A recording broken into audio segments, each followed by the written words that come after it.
Good evening. Welcome to the February 10th, 2020 Troy City Council meeting. This evening we're honored to have Pastor Stephen Husava from Northfield Hills Baptist Church lead us in our invocation. After the invocation, please remain standing so we can do the Pledge of Allegiance. Pastor?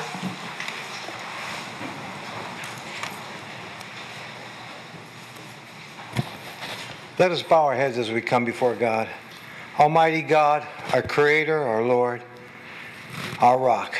We thank you for tonight. We thank you for every night. The heavens still declare your glory every night and every day, Lord. You're an awesome God. We love you and thank you for this night that you've given to all of us, Lord.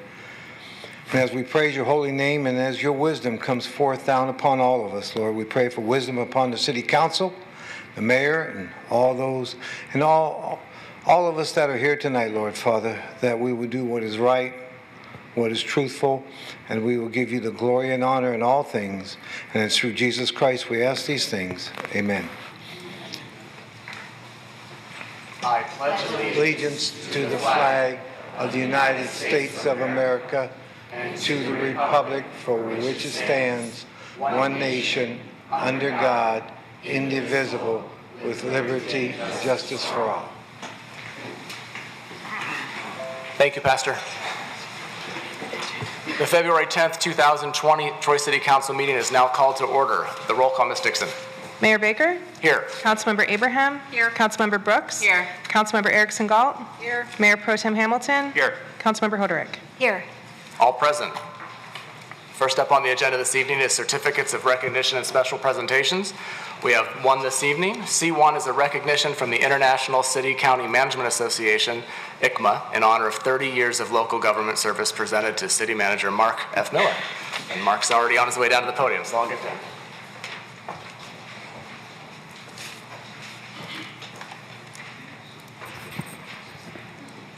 Here's the routine.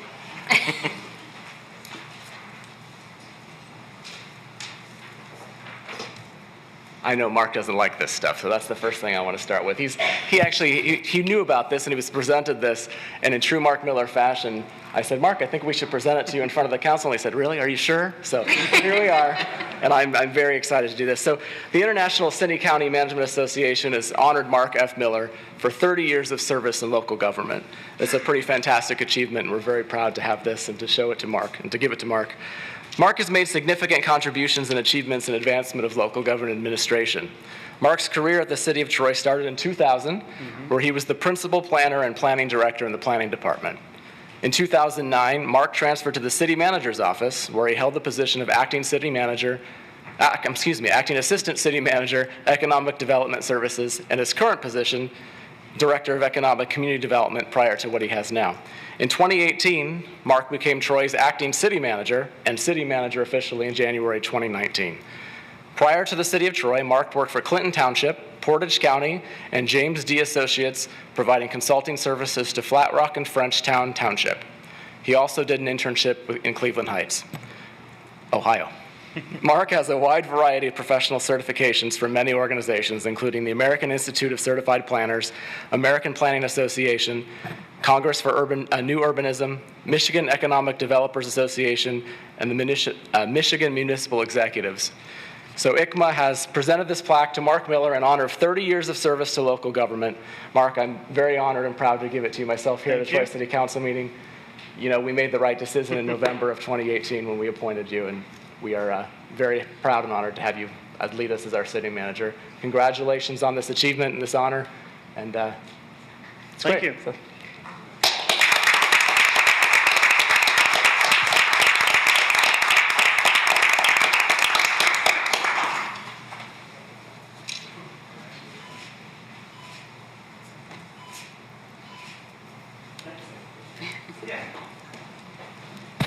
Just really quick, you know, when you get an award for 30 years of service, you know you're getting old.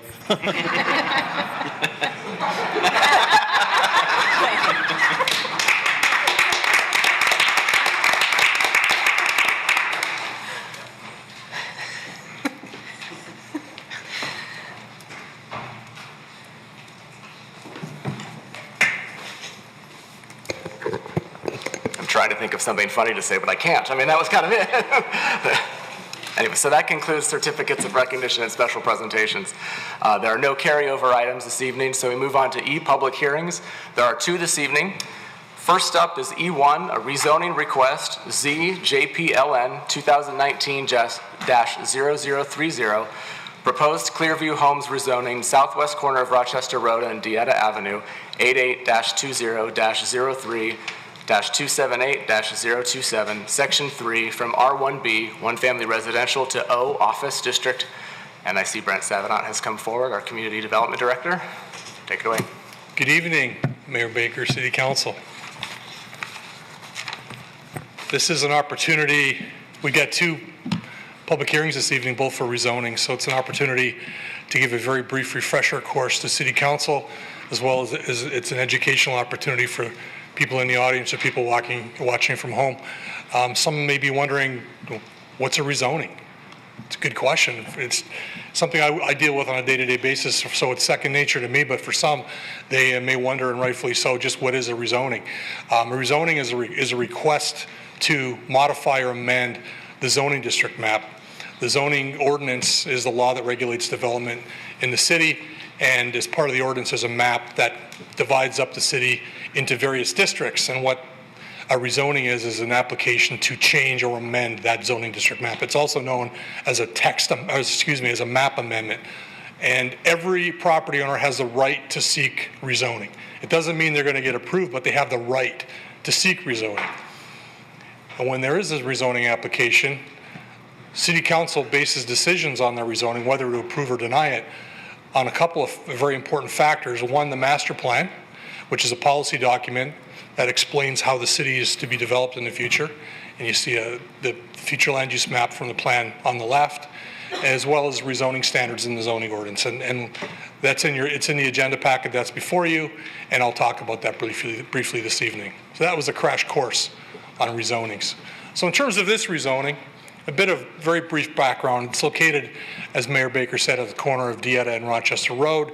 It's a little under a quarter of an acre in area. It's zoned R1B, one family residential, and you see the zoning map that I described earlier showing the zoning classification of the site, and it's zoned one family residential, as is the property to the north and the property to the west. Property to the south is zoned office, and across Rochester Road to the east is what's called a planned unit development, which is a mixed-use development including Woodside Bible Church. I would notice, and it was pointed out by one of the council members in an email this morning, the property that is zoned R1B north across Dieta is actually a strip office center, and that is controlled by what's known as a consent judgment. There was litigation, and as part of the settlement, the zoning stayed R1B, one family residential, but it is used for office purposes. What the applicant proposes to do, they control both the property that's zoned R1B as well as the property to the south, which is presently zoned O office. They want to rezone the northern piece to O office, so both the pieces together are zoned office, and put an office building on the site. They did submit a concept plan as part of the application. It is non-binding, and I didn't show it here because they're under no obligation to develop the site as shown in the concept plan.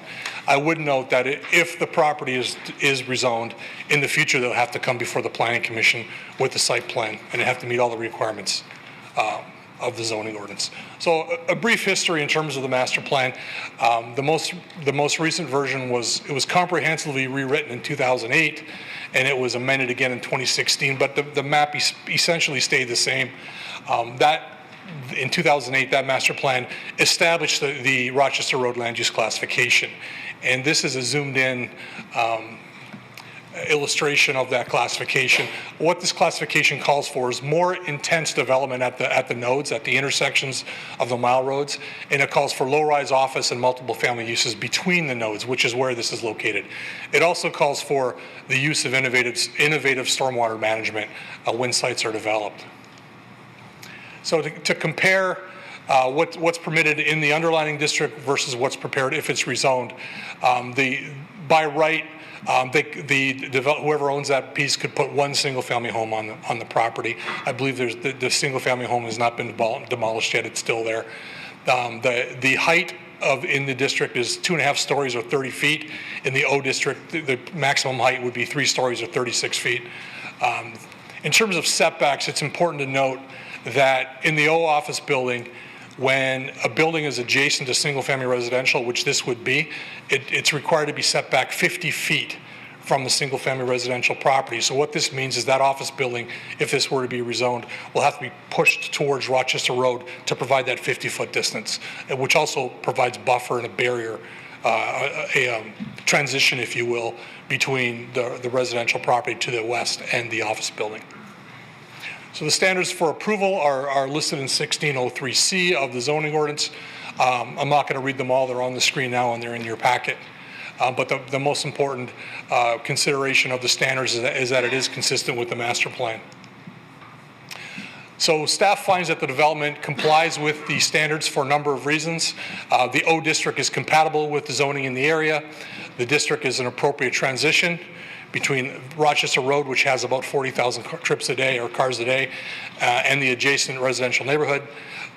Innovative stormwater management, which is required by the master plan, can be required and confirmed during site plan review process. The proposed rezoning meets the standards of section 1603C of the zoning ordinance, and rezoning the site from R1B to O is consistent with the master plan. And city management recommends rezoning the parcel from R1B to O office. And I can answer any questions you may have. Any questions for Mr. Sevenant? Mayor Pro Tem Hamilton. Thank you, Mayor. Thank you, Brent. So I had 2 questions. First, I was curious what the history of the south property that's already zoned to O was. And then my second question was, we got an email from Mr. Mike Fisk from Woodside Bible Church about the traffic light located there. And I just drove by there to kind of experience it, and it was a flashing yellow just before the council meeting. He was curious if that light could be ran full-time or at least during business hours. Rochester Road is a Troy road, I believe, so do we have control over that traffic light? And maybe city engineer can answer that question, but those are my 2 questions. I'll tackle the first one. Yes. The property that's zoned O office, that's to the south, I'm going to get the dates wrong, but a number of years ago, the building is a single-family residential home, but it's been used as an office for a very long time, and it was determined that the house is being used for office purposes, but it exceeded the standards for a home occupation. It was getting a lot of people that were visiting, so because there was a violation of the zoning ordinance, the applicant sought rezoning to O office. This is 5 or 6 years ago, okay. And Clearview Homes has, I believe, acquired a control of the property as well as the property to the north, and they want to combine and build one office building, demolish both the residential buildings and build one large office building. Okay. Thank you. Mr. Miller, I'm assuming you'd like Mr. Hoderi to speak? Thank you. The traffic signal itself is a private signal. It's paid for, maintained by the road commission, but the Woodside Bible pays. It has kind of a long history to it. When the church first went in, their traffic study essentially argued that they didn't need a traffic signal. As the church grew and expanded, they said, okay, we would like a traffic signal. So they worked with the city, the road commission, met warrants and all that. Signal went in. It's operated on a kind of an as-needed basis currently. So Woodside Bible makes a request to the city. We review it and approve it. Send it to the road commission. They'll turn the signal on. We try and avoid operating the signal during a typical work day. We typically only approve it for operation outside of peak hours, so we try and get it into evenings or weekends. That being said, it's run sometimes because they've got huge events, 3,000, 3,500 people. I mean, they're mass events. Troy Police has spent a lot of time out there with traffic control. They've done different things with ins and outs on their parking lot. And my last conversation with Woodside Bible, and this was quite a while ago, was they were going to look at studying the signal to essentially come back and say, hey, we would like to run this thing full time. What we're trying to avoid is delays for Rochester Road, and that's why it just flashes. If it cycles, when it's green for the church, green for Dieta, it's red for Rochester. So try and avoid that, but if indeed that signal could meet warrants, then it could run full-time, and that's essentially a signal to be useful in place, it needs to go through a warrant analysis. But it is, right now, it is a private signal for the benefit of Woodside Bible, and they pay for it. Okay. While you're up there, that's okay. So the work we're doing on Rochester Road, is that going to get all the way up there to No. Dieta, or I know it's Trinway to Barclay is the next big the next one, right? the next phase of Rochester will tie into essentially Sylvanwood, so that's about where the boulevard I see. kind of merges back into the existing 5-lane. Is there any future plans for that, or? No, not presently. I did geometrics a long time ago, but the problem is trying to get a boulevard through the South Boulevard intersection without hitting the M59 ramps. So it's difficult. Because you need to get about 1,000 feet north of South Boulevard to get your dual crossovers in for your northbound and southbound turns. So a little difficult. Thank you. Councilmember Brooks? Yes, so I watched the Planning Commission meeting when this was presented to the commission in October. And two of the biggest concerns that I heard from residents was the access point, that it was off of Dieta, and that is a dead-end road.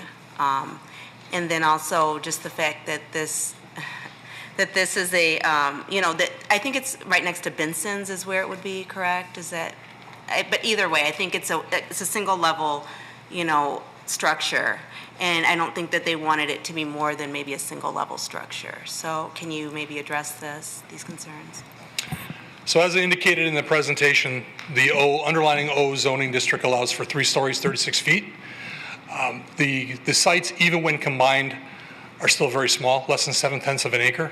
Plus there's a 50-foot setback requirement. So how the square footage of the office building is very much limited by how big the property is. And think of in terms this way: a parking space is 9.5 feet by 19 feet. That's almost 200 square feet. When you're talking about 7/10 of an acre, you start to gobble up acreage very quickly when you put in more parking, and more office space demands more parking. So there's limitations. Now I haven't calculated what the maximum building could go on here, but I think 3 stories is very much pushing it. Even if they were to put a park under the building, if you will, like the first story is parking, they go 2 stories above, it's still very, very, very, very close. Like, it's a very small site. The applicant has indicated that they do intend to build a 2-story building, so just the same height as single-family residential. In terms of mandating that any office building there be only 1 story. The applicant did not submit a conditional rezoning, so they did not volunteer conditions to limit the height. Keep in mind that the underlying zoning of R1B allows a 2-story building today. So they have the right for 2 stories. I don't know how to close my argument here, but they have the right today for 2 stories. They're upzoning to O1. And as a transition, I think that they haven't volunteered to cap it at 1 story. I hope I answered your question. Yeah, no, that's fine. And what about the access? So the access, there is cross access. I'm going to point with my pointer here. There's cross access here at this point. Now, the challenge here is going to be that because there's a 50-foot setback from this side, the building's going to be located over here. So this cross access here isn't really going to probably work because there's going to be a building here. So we're not at preliminary site plan review yet. There would potentially be the ability for this property owner to reach out to this property owner and shift this cross access over here. But we are getting a little bit ahead of ourselves because we haven't been given a site plan yet, and we don't even know where the curb cut's going to be. So it's difficult to answer your question, except the fact that there is the potential to relocate it if it doesn't fit here, but there's got to be 2 willing property owners to do that. We cannot force this property owner to move that cross access. I think as a follow-up to that question, that they could have access on Dieta, correct? That was the bigger concern. Yeah, right? they could. So, As you see the car in there now, that's, yeah. that's, Yeah, definitely. And I mean, I'm standing next to the expert on traffic, and but we haven't got a site plan application yet. Now, not to speak for Bill, but anytime you can limit the number of curb cuts on Rochester Road, that's a good thing, because with left-hand turning movements, most accidents are associated with left-hand turns. So if you can reduce or control, at least keep the amount of left-hand turns the same, that's generally better than adding left-hand turn conflicts. other questions for Brent? Okay, I'll open the public hearing. There's one person that has signed up to speak on E1 at this point. There'll be an opportunity for any others that would like to speak, but Eileen Royce. I will, before you get started, the rules for public comment are stated in your agenda packet. If you have one, please try to follow them as best you can. We've got a 3-minute timer here. When you get the yellow light goes off, that means you have 1 minute left, and please try to be mindful of that and wrap up before the red comes. I'm Irish. I have the gift of gab. That's going to be very difficult for me. Okay, I am the resident at 990 Dieta, so directly west of this property. As you mentioned, Teresa, a few minutes ago, I do have a problem with the 2-story and a problem with an entrance and exit on Dieta. 2-story because if you go all the way down Rochester, both north and south, there is no other building that's 2-story. So that's really going to be terrible right next to where our home is. We are also on a no outlet street. Right now, we do have the light there that was mentioned. It's there every Sunday, it's on. I'm going to tell you right now, we are trapped like rats on our street. Because on Sunday, when there's a service going on from the morning until about 1:30 or 2 o'clock, the light works. So when you pull up to that light and we wait and wait and wait, and finally when it changes and you want to go north on Rochester to make a left off Dieta, you can't really do it because there's 2 lanes coming out of the church, and they're both going north. So they look at you like, get the heck out of my way. I'm out of here now. So it's very, very difficult to get out, and a lot of times we've had to turn right, go down several blocks, turn around and come back just to go left. And it's been like this, and it happens all the time when and let me tell you, there's something going on over there 5 out of the 7 days. And we're talking thousands of people all the time. It's absolutely crazy. So if we have an ingress-egress onto Dieta from this new building, I don't know how that's going to work at all, because we'll all be lined up down our street. And my driveway is a real big, wide, long driveway. Our neighbor across the street tallies how many people turn in. I can't imagine waiting there. So I'm totally against the 2 stories, and I'm totally against an ingress-egress on Dieta. That's my piece. Thank you for your time. Thank you. That's the only one who signed up to speak on this issue. Is there anyone else in the audience that would like to be heard on E1? Okay, I will close the public hearing on that. I have a question as a follow-up to Ms. Royce. Obviously, you said they could build 2 stories now in the single-family residential as it is. And is there any, and you've talked about you'd like to prohibit or discourage curb cuts on Rochester Road because that messes with the flow of traffic north and southbound on Rochester Road. But in site plan approval stage, is there an opportunity to say, no ingress, egress off of Dieta, or what is the process for that? And we're a little bit ahead of ourselves on that, but is there potentially something there? So next step in the process, assuming if they were to get rezoning, just get rezoned this evening, they would come in for a pre-application meeting. At that time, I would likely invite the city engineer and or the traffic consultant to come into that meeting, knowing that traffic is a concern, and we could address the issue of the curb cut on Dieta, the potential for it, as well as the traffic light situation. The applicant is here listening. In terms of I'm going to get ahead of the game here. I heard a number of concerns here. In terms of the 2-story, site site design and building design is a very powerful thing. There are issues that can be addressed through site design if they do go with two-story. Window placement, the slope of the roof line, quality materials, orientation of windows, et cetera, et cetera. So the applicant's here, the applicant's listening, we're listening. The Planning Commission wants, is going to want a good fit and a good relationship, a positive neighborhood relationship. So, I mean, we are paying attention to the concerns. That site plan approval would be before the Planning Commission? It would, right? yes. Okay. Any other questions? Councilmember Hoderick? Annette, if we pass this tonight, site plan gets developed, it comes to Planning Commission, and they've heard these same concerns.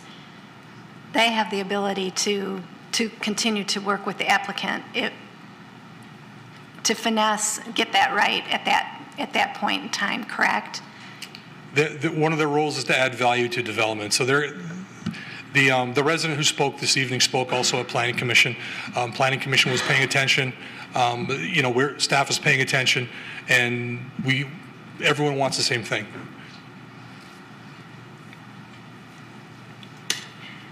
One more quick question. It was on one of your slides. If someone were to decide to put a large two-story single-family residential home there, the setbacks, what's the minimum setback for a single-family residential on that lot from the west property line? Meaning how close could they build to your house? I think it's 45-foot rear yard. Okay, so it's comparable to the 50 Yeah. feet. Okay. Mayor Pro Tem Hamilton? So could they currently, with the R1B, with the whatever the special rights they have, they could build a two-story building with a lot of occupancy in there already, essentially? And could they connect it to the currently O property as well? Could they kind of do what they already want to do anyway with the current zoning, just not exactly how they would want to do it as far as the traffic situation on Dieta? Well, it's a small site, and it's got two front yards, so it's got a challenge that they have. Well, let me back up here. It's got a front setback of 40 and a rear. I misspoke. It's 40 foot rear yard setback, 40 and a side of 10 and 15. So it's starting to get a little snug. But there is an existing building there, and they could add a story on top of that if they couldn't meet the setbacks. It may require a variance, but the challenge here is it's a small site, which is why they want to rezone this and combine to give them enough square footage to have a viable office building.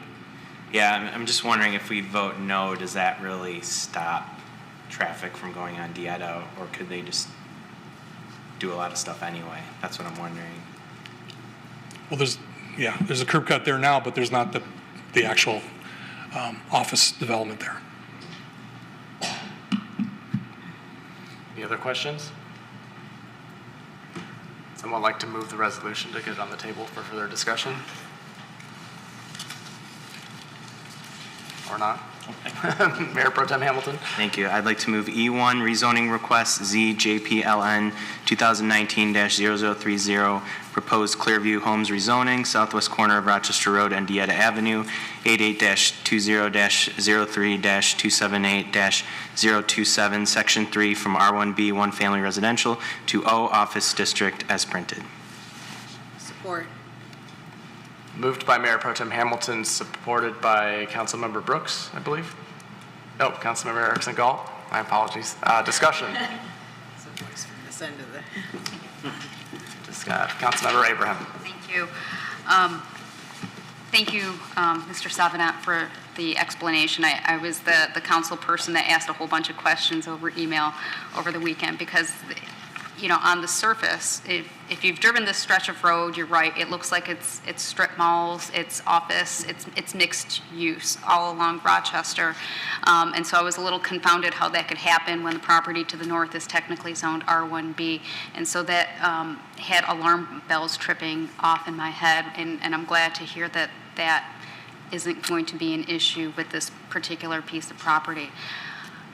I am still somewhat concerned with the traffic situation, particularly with access on Dieta, because we have another road where it's 22 feet across, which is relatively narrow compared to some of our newer subdivisions. There are no sidewalks or limited sidewalks, and as we heard tonight, there's entry egress issues already with Woodside. So what I'm sorting through in my head is, perhaps the traffic light situation which exists today, and the traffic situation that exists today might be able to get resolved regardless of this discussion on the particular property. I'm glad to hear that Planning Commission the site plan will go back to them, and I think one of the key points of this discussion is where is it appropriate for entry and egress for this particular parcel of land if this were to get approved, because I as you've heard in some of my other comments for other projects, I'm really concerned when it's in a narrow street, no sidewalks, and then we're throwing more traffic into an already problematic area. It's already a problem today. We don't want it to get worse, but I think we have a problem that exists today, and perhaps I just need to separate that out in this particular instance, because an office building would be consistent with other things that are in that area, even if it is two-story and nothing else is. It seems to be consistent, but I would, if this were to get passed, I would highly encourage Planning Commission to take a very careful, very close view of the traffic, and I don't know if there would be consensus tonight to just take a look at the traffic light situation there separate from all of this and see if it is optimized for evening hours, maybe post rush hour, so that when there are activities going on at Woodside, it's not trapping the residents of Dieta in there. Thank you. Councilmember Erickson Galt. Yes, I agree with Councilmember Abraham that on its face, it perhaps doesn't seem like it's that problematic because there are existing commercial structures in that area. I've been driving that area for as long as we've lived in Troy, which is about 15 years. I know it really well. So on its face, it didn't seem problematic. Now, I was taken aback a bit to realize that they could, by right, build a 3-story structure there. And I know that would be something that our residents would be incredibly concerned about, even if they're not living right behind it or dealing with the traffic and so forth. But I'm hopeful that if this is approved, the Planning Commission will listen, that our staff will listen, that the developer will listen and hear the concerns of our citizens. One of the problems that we've had over the last couple of years is that there's been in some respects, there's been a feeling among our citizens that they're not being listened to, they're not being heard. And I think that's essential. So I still have a lot of concerns about this. And I think the thing that most concerns me, the traffic, that place is a traffic issue now. I totally hear what you're saying about the traffic. We need to find a balance, and that's what I'm struggling with here now, is trying to find a balance between our need to grow and our need to preserve and protect our existing neighborhoods. It's difficult. Mayor? Oh, City Attorney Bloom. May I just want to make sure that all of council understands, because this is probably one of the first ones that you've done. And I think that this is a situation where the applicant is hearing what you're talking about. The Planning Commission is hearing what you're talking about. There is no site plan, however, that is attached to this. So anything that is allowed under our ordinances, the way that they are drafted, could potentially be in there. So I want to make sure that that's really clear, that you can't keep them from doing what's allowed under the zoning ordinance if it is rezoned. And I understand that by right, they have the right to build a 3-story building, and we can't. And that's what concerns me, is that we cannot legally bar them from doing that. We can work with them, we can negotiate with them, and try to work with the applicant and try to get them to build something that's more conducive and more appropriate for that area. But by right, they can build a 3-story building, assuming that it fits in with setback requirements, the parking requirements, et cetera. Councilmember Hoderick? Is there a reason, and I ask this tenderly, that we can't ask for a conditional rezoning application? City Attorney Bloom? A conditional rezoning has to be volunteered by the applicant themselves, and also this is not, there would have to be a process, so they would have to start again. So you can't really ask them for that condition right now. So please don't, she's saying. That's the city attorney's way of saying please don't. City Manager Miller. Just really quick, the one thing that really should be noted that this property is small and has development limitations. And I think, as Ron Savenant said before, it's very unlikely that they ever could even build 3 stories unless they built an underground parking garage, which they're not going to do in this type of situation. Councilmember Hoderick. And I guess this is just a comment. These are so challenging. The needs are going to need to be met for this applicant. It can be met in the current zoning configuration or through rezoning. And with the rezoning is an opportunity to work with the applicant to get the curb cuts, to do that. There is an interplay that goes on between our traffic engineer and our staff to make sure that the plans come together. The 3-story piece, if we rezone, is, I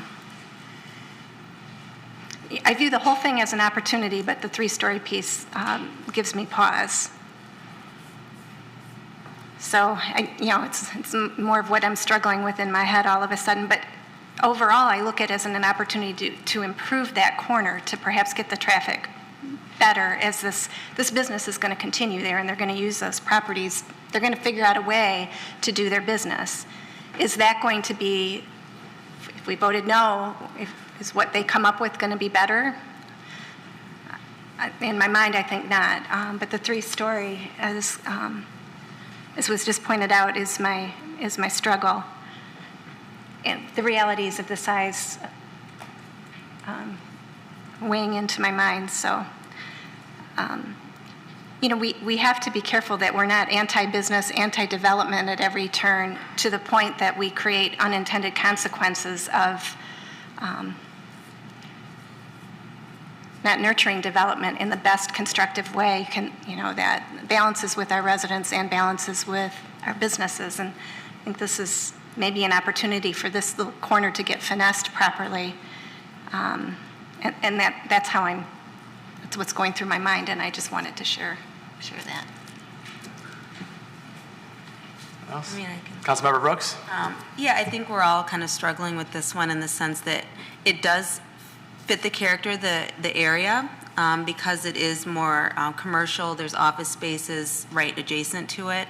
So it does fit. But when you do an unconditional rezoning, there is the opportunity for them to build essentially whatever is called for in that space, which like a three-level building wouldn't fit necessarily with the adjacent property structures. And then I also worry about the fact that the access point is off of Dieta, and that is a dead-end road. So that could create a lot of issues with traffic and the residents that live in that neighborhood. But it is also consistent with what is called for in the master plan at this point as well. It's medium density residential. space. So it is kind of a difficult thing. I would feel obviously more comfortable with it if it was a conditional rezoning where it shared the entranceway with the nearby business off of Rochester Road. I think that would be ideal, and if it was limited to no more than a 2-story building. But we don't necessarily have that say either. I understand that, so it's challenging. Mayor Pro Tem Hamilton? Thank you, Mayor. Yeah, I have a similar struggle. To me, on a lot of these rezonings, you can clearly see when you vote no, they'll be allowed to do this. If you vote yes, they'll be allowed to do this. On this one, I'm not confident that voting no would make it a better situation for the residents there. It seems like voting yes would at least allow a formal process to happen with Planning Commission to result in probably something better. So it's a tough call, but I think I'm going to support this. Anyone else? I guess I'm the only one that hasn't spoken. Rezonings are the toughest thing I think we go through because you want to be very careful when you're doing any rezoning to go from something that's residential R1B to office especially, even though what looks like that area looks like it's office already, frankly. And that's why I think the struggle of, well, it does seem consistent with the plan, it does seem consistent and compatible with how it looks in that area and the feel of Rochester Road, especially in that area. Yeah, Councilmember Abraham said something about, we don't want to make it worse. I mean, wouldn't it be nice if once we could actually make it better? Not just, we're really struggling with some of those things, and I hear all the concerns of everybody. I think, though, that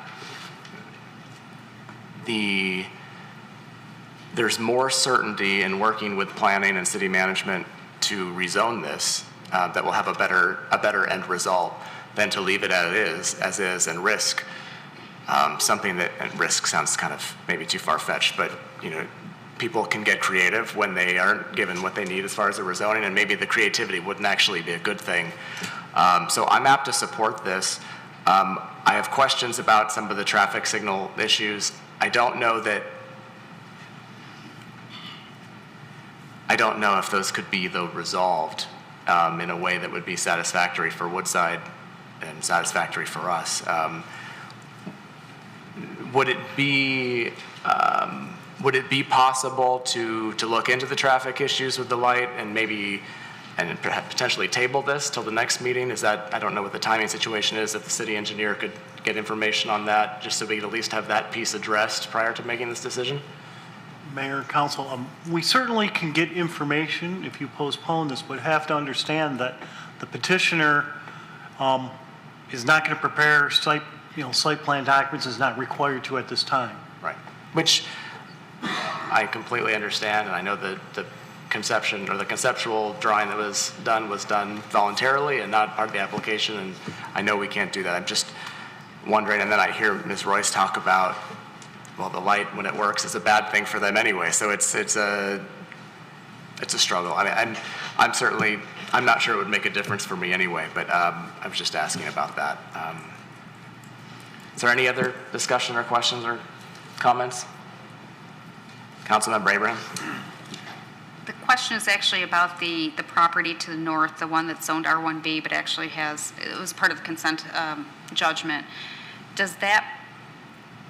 Do those businesses, do they have any access off of Dieta, or is it solely off of Rochester? There is like a driveway that north property has. Access is solely on Rochester Road. That was what I thought, but I haven't driven that down Dieta in a while, so thank you.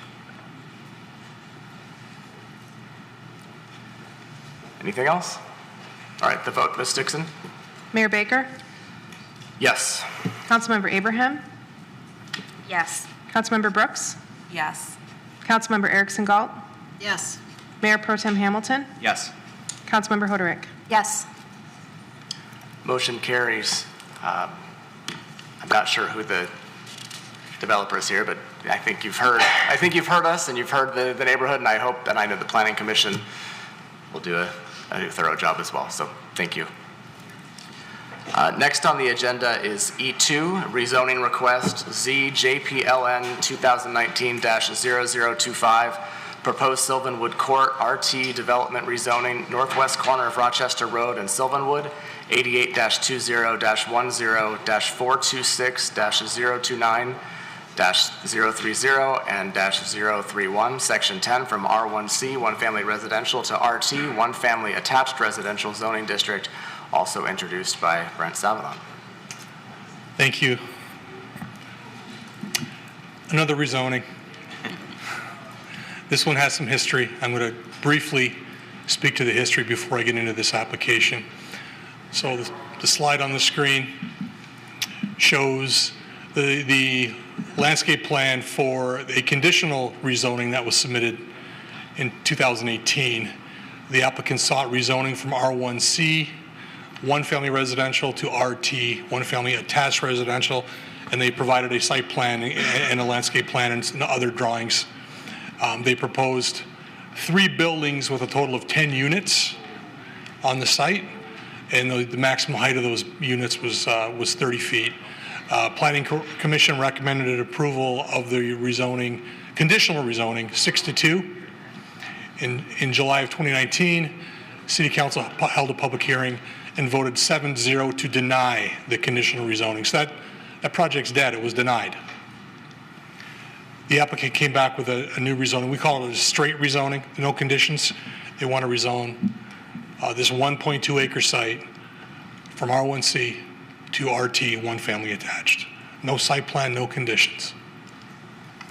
So let's look at land use policies along Rochester Road since 1999.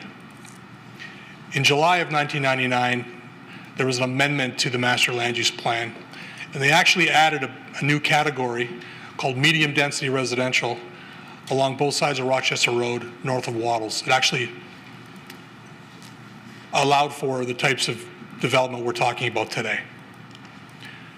In January of 2002, they adopted a future land use plan that retained this medium density residential classification north of Wattles. You can see it on the drawing there, it's orange here. In 2008, we comprehensively rewrote the City of Troy Master Plan, and we established the classification called Rochester Road Land Use. And I talked about this for the earlier application because this is very close to the other project. This classification called for more intense development at the nodes and low-rise office and multiple family residential uses between the nodes, and again called for the use of innovative stormwater management. So what does this mean? The city's land use policies have called for medium density residential development along Rochester Road north of Wattles for 20 years. And as a result of this, we see a pattern of RT zoning. Here's a section of Rochester Road. You see in red here, this is a subject property, but you see a scattering of development that's zoned RT that was rezoned since and developed since 1999. Consistent with the plans that were in place at the time. So if we compare what's permitted by right they could develop in all likelihood 4 single-family lots. But we have, the applicant claims that maybe it's going to be difficult to get 4, but I'm under the assumption they can do 4 one-family lots, and they want to do 10, which is the maximum number of units they could get under RT because RT has a density requirement, so that's the max. The height, if it's rezoned, is the same, 2.5 stories, 30 feet. And the setbacks are relatively similar. But I think the big sticking point with the residents, and as you're all aware, Mayor Baker and City Council, there was a lot of residents that came out at the Planning Commission and City Council. There's a lot of residents that have sent emails and letters, and there's a lot of residents who want to speak tonight. And I'll get into traffic in a second. Here we are. So Sylvanwood, here we go again. Councilwoman Abraham, 22-foot wide paved street. Rochester Road is a 5-lane road with approximately 40,000 cars a day. So this is a common theme for both public hearings we had. And you know, the traffic and speeding and cut-throughs were identified by the residents as issues. So what we did is we asked our planning consultant to conduct a traffic study as well as a speed and cut-through study. So first of all, let's talk about traffic. So OHM prepared a memo that's in your packet, and they've identified that the AM peak, or the morning peak, which is the busiest hour during morning rush hour, we can expect 5 trips, a total of 5 trips. That's 4 trips out of the development and 1 trip into the development. And in the PM or afternoon peak hour, which is the busiest hour in afternoon rush hour, we can expect a total of 8 trips, which is 5 trips in and 3 trips out.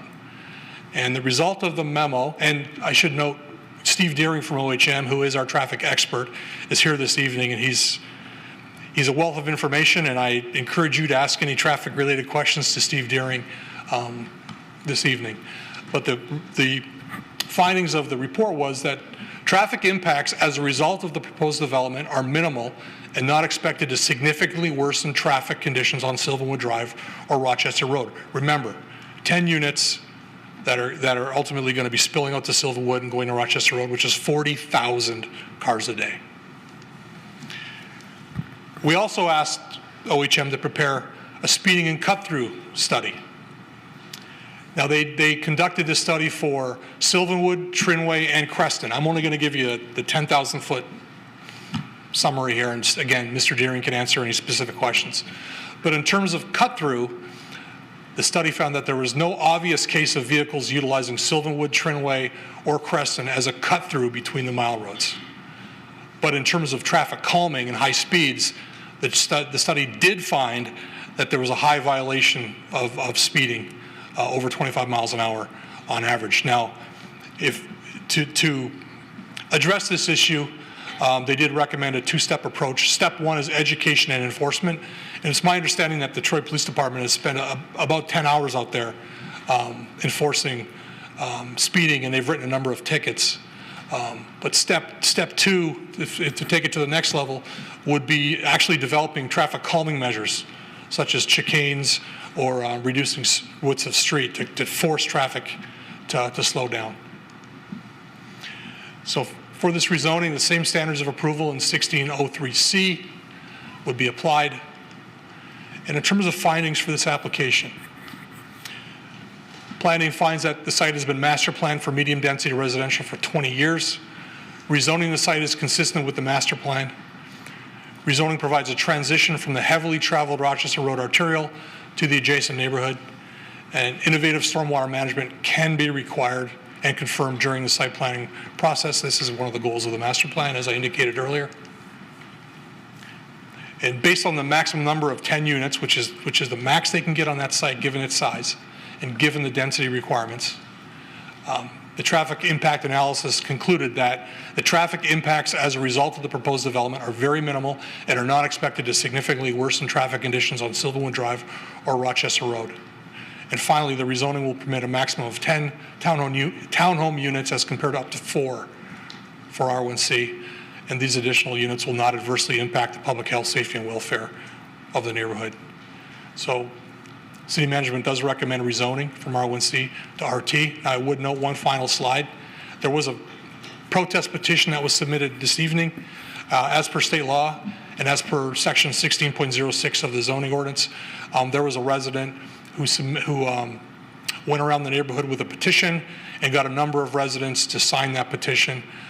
This petition, it is a valid protest petition, and what that means is more than 25% of people, of property owners within 100 feet signed the petition.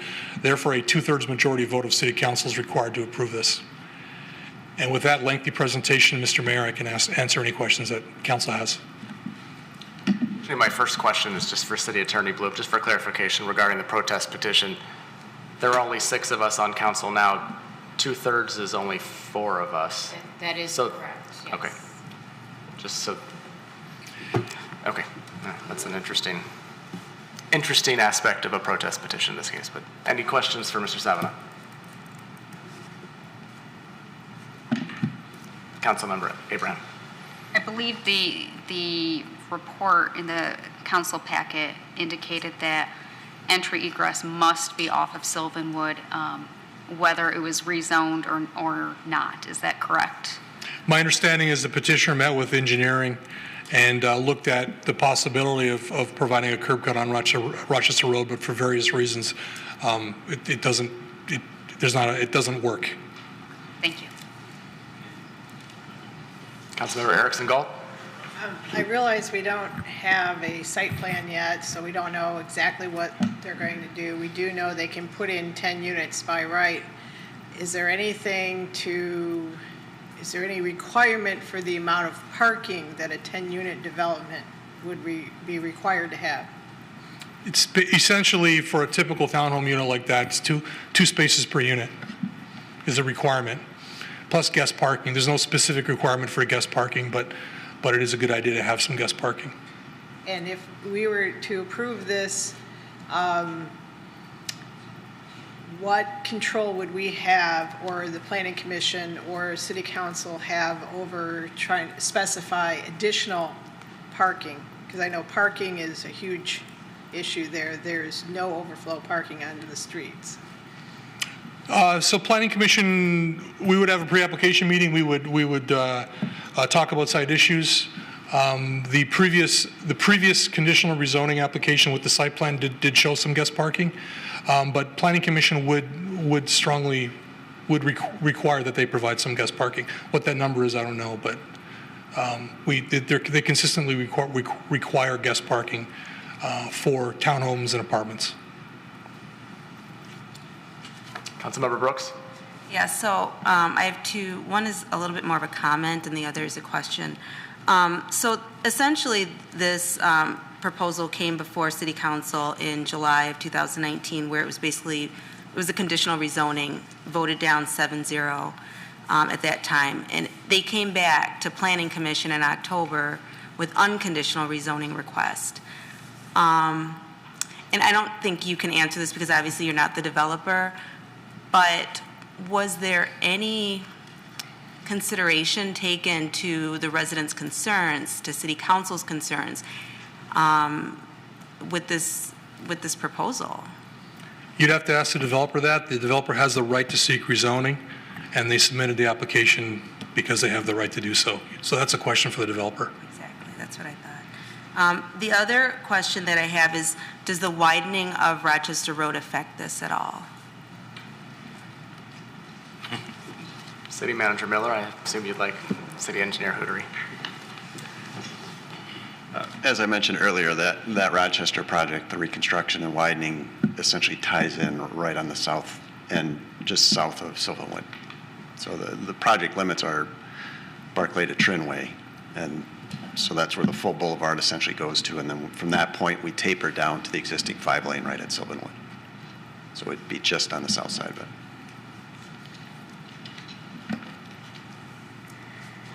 Any other questions for Mr. Savanah?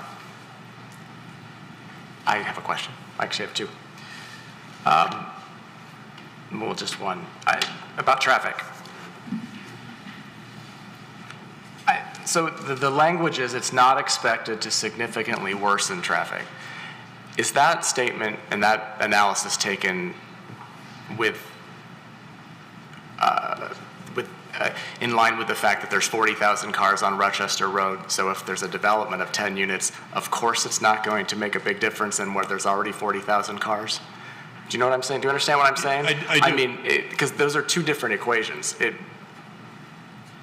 I don't know the methodology used for the traffic studies in that respect, because, and we hear it a lot. I mean, the neighbors who are out here and who've sat through this, they probably don't believe this traffic study that's been put out, because they say, you know what, I live on that street, I see a lot more cars than that. Now, yeah, there's speeders, okay, but there is cut-through traffic, all of those things that I believe, and you know, I've walked those streets. I know there's a lot of activity there already. So the methodology for the traffic study, and there's a lot more than 10 houses already on Sylvanwood, so there's going to be more cars already. To say it's not going to significantly worsen, well, is that the right question to be asked when there's already so many on Rochester Road and there's substantially more already on Sylvanwood? If you could answer that. Good evening. My name is Stephen Deering. I'm the practice leader for traffic engineering for OHM Advisors. And one of the things that we have to Within that question, you actually have a lot of different facets. So let me see if I can touch on some of them and answer them to your satisfaction. As was shown in one of the slides, is this up and down? On the left-hand side. Yeah. Back up to the traffic volumes for that one. Okay. First of all, this development was deemed so small that it was not asked to do a full-blown, exhaustive traffic impact study. And as such, we, as your consultant, did what we would basically call a simple trip generation calculation using national references that look at this type of development and on average, how much traffic do they develop? So for a daily total of about 35 trips, you know, again, we're using national information, so it could easily be plus or minus a trip or two.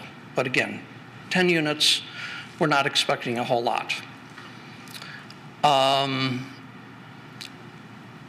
Those 35 trips within the context of 40,000 plus on Rochester Road, the daily variation of a Monday compared to a Tuesday compared to a Wednesday on Rochester Road would literally be high hundreds of vehicles a day. So you'd lose those 35 trips without ever noticing them. If we were to do a more detailed calculation, we would probably be focusing on the delay of people on this road getting out onto Rochester Road. At that point, we're looking at what is the current traffic on Sylvanwood, and that was actually captured as part of the speed study. And in terms of getting out onto Rochester Road, that represents eastbound movements. And we're seeing, and we counted for an entire week, and we found that on average, we're under about 300. I think it's 285 on average during the day, during the weekdays, just over 200 weekends in terms of traffic throughout the entire 24-hour period trying to get out to Rochester Road. It would be heaviest in the morning as people are leaving their homes, going to business or school or whatever the activity they have. And so for this development, we're looking at 4 more on top of the already well over 200 vehicles. If you did the formal calculation of delay, we're talking about possibly adding a couple tenths of a second on average. And again, most people will not comprehend. They won't experience delay changes of that minor nature.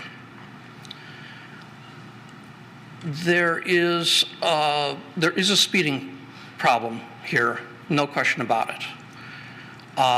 It pre-exists this development to the extent that this development, the presumption is that most of the traffic that would be coming out of this development would want to get onto Rochester Road. It's not particularly likely that they're going to contribute to traffic through the balance of Sylvanwood. But there's always that possibility. But the other point I want to make is that because of the volumes that we see on Sylvanwood, and we've compared that then to Trinway and Creston, all of these roads are well under 600 vehicles a day. And it then becomes a question of how you define what a cut-through is. It is very unlikely that people are literally going from Mile Road to Mile Road, from Livernois to Rochester Road, through the extensive neighborhood to come out to Sylvanwood. What is likely is that those other subdivisions immediately to the west that are interconnected with Sylvanwood and Trinway and Creston, they are availing themselves of multiple points of access, and for whatever reason, these particular roads suit their needs in terms of where they live and where they want to go. I've been a city traffic engineer for a long, long time, and I'm always confronted with the issue that people don't understand that cut-through traffic does not mean your neighbor just because they're in a different named subdivision. The neighborhood is literally the square mile. And if there is truly cut-through traffic, we want to work on that very aggressively. But this is just neighbors passing in front of other neighbors' homes as they go about their daily, their lives. These numbers are so low that I'm sure we could look at the other points of access for that square mile and find other roads going out to Livernois or wherever that have far more traffic in this. And yet it's hard to believe that they are also experiencing cut-through traffic. Now, I don't want to belittle the fact that there are problems here. There's speeding problems, and it's basically the neighbors doing it to themselves. And I'm glad to hear that the police department has been out there. I'm hoping that they're writing lots of tickets with the assurance that it's all going to be the neighbors that are getting them. Because again, it's not likely at all that it's truly cut through. If the education of getting a ticket, if the actual enforcement of the police department is not enough, you always have the opportunity to look at physical measures. These could be things like speed humps,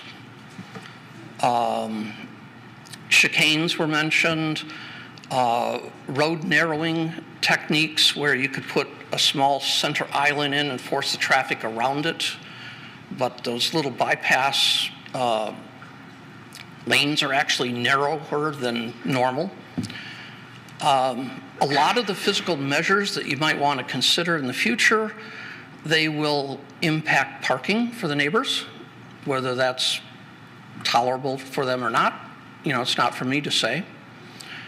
But physical alterations to these types of roads, when we're talking about a total of 500 or 600 vehicles a day, you know, you have to think about whether it's cost effective given the magnitude of the other problems that exist throughout the rest of the city. If you think it's worth the resources spent, fine. You will then want to at least think about, well, if we're going to start looking at these types of measures, how can we best prioritize it so we get the biggest bang for the buck? So again, you had a lot in there. I kind of went off on a bunch of different tangents, and I hope I addressed at least most of what you had asked. You did, thank you. And you're not the bad guy, Mr. Deering, so forgive this next comment maybe. It's not you, and I understand you've got a job to do, and you've done a very good job for the city, and but there are concerns. And so if I've heard you right, and I may be wrong, but there's somewhere now 200 to 300 trips on Sylvanwood a day as it is. Was that the number you gave? About 285 heading east. Heading east. Exiting onto Rochester Road. If you look at both directions, then it's about 550. 550, okay. Grand total for the 24-hour period. Okay, so that changes my thought a little bit, but when I look at the 35 added by this property, or this potential rezoning, even though we don't know what the actual development will be, because this is not a conditional rezoning, I still think that's that creates a higher percentage increase in traffic than those typical 2 little lots normally would in comparison to the remaining lots on Sylvanwood. Is anyone following me? No, if not, I do think there's a traffic impact basically with this development that is a greater amount of traffic than it would be in comparison to what traffic exists based on the existing lots. And so when I hear neighbors and residents of that area say, this will increase traffic, it will change things for us, I tend to believe them. I see a lot of them shake their heads when somebody says, oh, it's not no one cutting through that's speeding, it's all of you people. Our former mayor said the same thing during the thing, and there was a loud groan in the audience when he said that. So it didn't happen tonight, but I mean, you said something similar. So I think that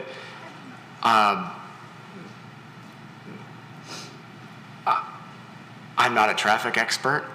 You are. I understand that. But when I look at this, and based on what I'm hearing from the residents and what I look at just the numbers and the percentages alone, there is a higher amount of traffic impact due to this kind of rezoning than there would be otherwise. And that, I guess that is my basic point. So there is no follow-up question to that unless you have something to speak to on that. I do not disagree that there will be more traffic. It becomes a question of whether the additional traffic will result in a measurable difference in things like delay at the stop, trying to get out on Terraces Road. And taken over an entirety of a 24-hour period, again, we're looking at probably tenths of a second of increase on average. Now that's a key phrase, on average. Even a few number more in the peak might result in queuing that becomes more noticeable. Maybe you're used to seeing 3 or 4 or 5 vehicles queued up waiting, and now you're seeing 7 or 8 or 9. But that's also the nature of what the commute peaks are like in this town. And you know, we were only asked to do a broad brush. What's the trip generation for the peaks, for the day, and in that day, how does that compare to the traffic that's already on here? Right. And I guess my point is if traffic's bad already and this makes it worse, do we have a responsibility or an opportunity to not allow that to happen? And so whether it's measurable in a tenth of a second or 2 or 3 more cars, I think that does play into the decision making, for me anyway, as to the health and safety and welfare of the residents who live there now, as well as compatibility issues. So thank you. Does anybody else have any questions for Mr. Deering? Okay, thank you, sir. Appreciate it. Any other questions before I open the public hearing? Mayor Pro Tem Hamilton. Just a comment, yeah, so 35 new units versus 500, that's about a 7% increase. It's not nothing.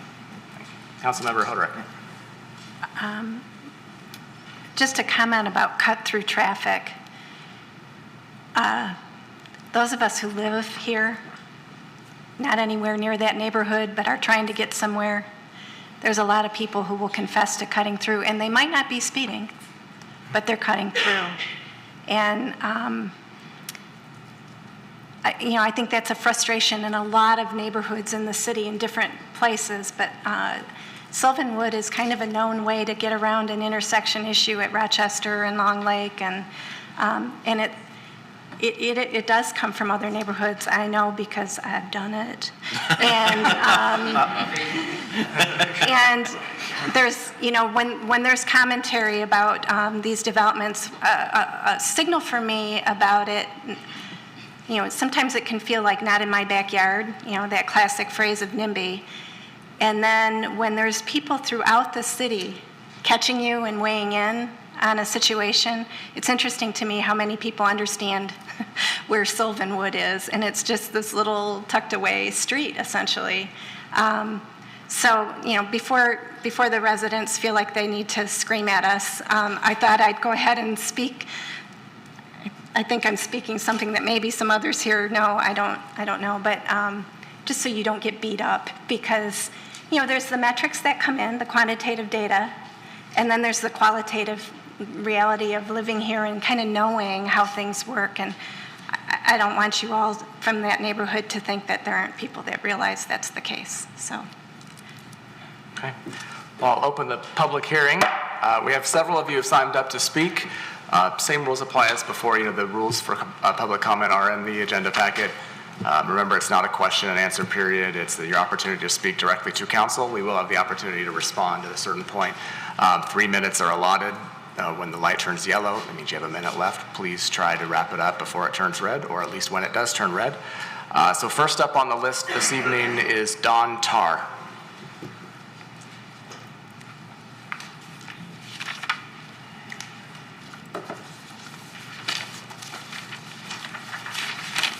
Good evening, Council. Good evening, my neighbors.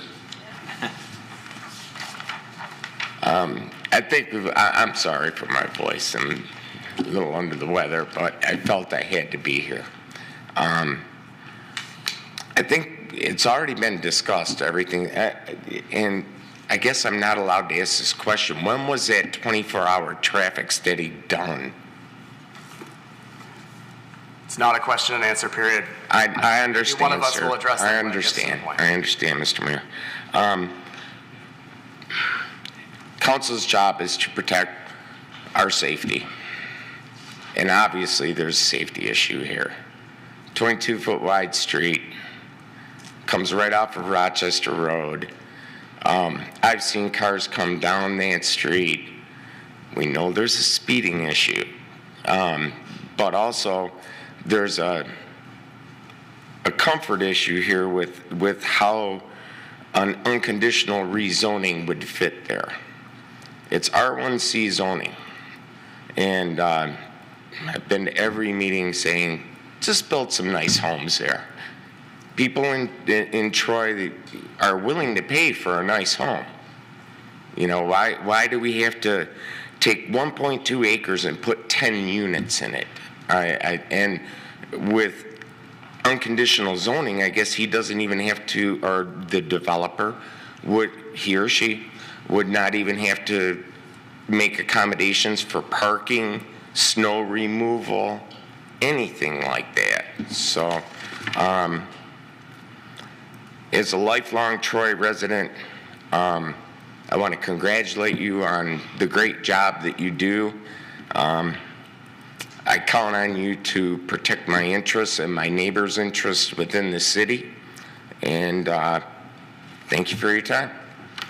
Thank you, Mr. Tarr. Appreciate your commitment, and I know you've been here a lot. So, next up is Matt Mikachenko.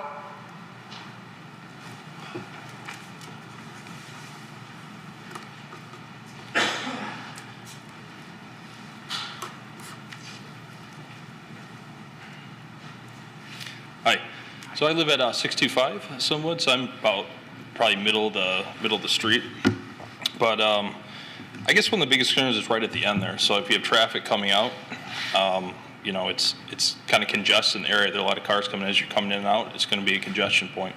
When you add in, additional, so they're talking, we're going to add over, so for example, if people are entertaining, you have 10 units, but family comes over, where are you going to park? I mean, people are going to park right there at the end of the street. So, people don't want to park way down. I guess you could put no parking signs there, but, and then also there's issues of, with winter conditions with snow plowing. All the snow goes right there. Where are they going to push all that? It's going to be right there at the end where people are supposedly coming in and out. So I think a big issue too is the access to that. If it was on Rochester Road, that would be completely different than those cars coming out of Sylvanwood. So, that would be a big difference too. Also, it's been talked about before. In past times, this is the third time I've been here, and they were talking about previously, there's a development on Livernois Road near 19 Mile Road. And they were basically saying it doesn't fit. I mean, even though, let's say, there were condos on the other side of that street that it's next to, but still they were saying it's this three-story high monstrosity. It just doesn't fit, right? In a residential neighborhood with other RT1s around it, it's going to be the same situation of this tall monstrosity in there. So if you average it out, you have one building per, 0.112 acres, 1/12 of an acre. It's too dense in there. If they were going to build, let's say, 4 units or something like that, because they were talked about back when Ed Pennington was here, the first time I was here, they're saying, it doesn't fit. If we're going to go down, let's say, reduce it down to something reasonable to 4 units, not try to stack 10 in there, okay? And then also have access to Rochester, that would be a completely different situation than what we have here at this point. So, and I would test it. There's definitely a speeding problem on that. It's already bad. It comes out to, I think you said about 7%, so 7 to 10%. It's already bad. It's just going to get worse in a situation. It really doesn't fit, regardless of whether it says it fits it within the master plan. In that neighborhood, it really does. It just does not fit in that area. And so. Yeah, I don't think it's right. If the project was done differently or scaled in a different way, that'd be one thing. But, we keep coming back, and the developer keeps trying to push all the, because he's going to make more money. He wants to stack more units in there. He's going to make more money off selling each one. So it's, it's a money thing, and it doesn't really fit within that neighborhood. So I hope you guys consider that and make the right decision. Thank you. Thank you very much for coming again. Next up on the list is Michael Donahue.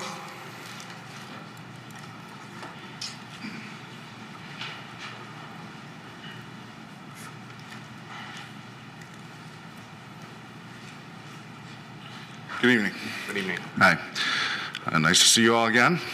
It's my 4th time here on this topic. I'm at 962 Sylvanwood, directly across from the proposed project. I can tell you there's probably 10 to 20 cars a day that turn around in my driveway every single day of the week. Wow. So just to give, and I think that probably gives you an idea on what actually goes on there. Those aren't neighbors turning around. Those are folks looking for a cut through. Maybe the street's a little too long. We'll go back out into Rochester. I think that's what's happening there. It's amazing. I mean, I've only been there a year and a half. Been here every 3 months, but that was one of the first surprising things when I moved in was how many cars every single day are turning around in my driveway. So I thought it was worth mentioning. The 35 cars a day that are going to leave the proposed development, I assume they're going to go to Rochester right there and not through the neighborhood. So I think we're looking at one direction. I think we're looking at like 10, 12, 15% being added here. So it's going to make it worse. We have a choice to, hopefully we'll find one that makes things better. This one clearly makes it worse. It's clearly unsafe. To suggest otherwise, I think is a little bit possibly irresponsible, honestly. 7 months ago, we unanimously rejected this. Absolutely nothing about it has changed. Absolutely none of the concerns have been addressed. And so I think it would, logically, we should find the same result here tonight. There's no good reason to find any different result. So I do hope that you will protect our interests and support us in voting this down again. It is clearly unsafe. My next door neighbors couldn't be here tonight, really wanted to be here, had hip replacement surgery, but they've been texting me for the last 24 hours with the words that they want to. They have 2 young children, they have 2 young dogs, all very active, wonderful family, very concerned about the safety there. They're just next to me, so also almost directly across from the development. Should these 35 cars all shine their lights 24/7 through my front windows every single day? I hope not. I wish I had a little more time, but I do want to mention the short notice. Again, a week, it doesn't seem enough. I think there would be even more neighbors here if they had a little more notice on something like this. So thank you so much. Thank you. We did receive an email from your neighbor, so I know that we all did receive it. It's in the packet as well. Can I get consensus? City Attorney Bloom, can you just speak to the notice issue, just so we're clear on that? Yes, it does comply with what the requirements are because it was, the notice requirements are triggered by the Planning Commission's public hearing. We obviously want to send public notice for council hearings as well, but it does not need to be the 15 days. But just again, we've talked about this before, minimum requirements versus what maybe be best practices are something we can talk about as a council and perhaps increase and do a better job of if necessary. Correct. Correct? Thank you. Okay. Next on the list is Marcia Bossenberger.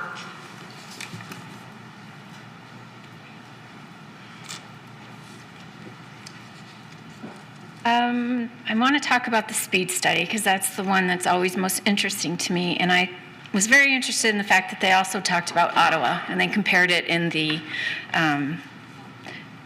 packet. The speed study conducted stated that on all 3 streets, Sylvan Way, Trinwood, and Creston, have high violation rates. The IT trip manual did not mention concerns of undersized roads, no streetlights, no sidewalks, and designated no parking on one side of the street. Also, and this is the most important, I think, out of the whole thing, the trip study manual did not take into account that Sylvanwood is part of the Troy Trail and Pathways Master Plan. Sylvanwood is marked on the trail map as a priority bike route.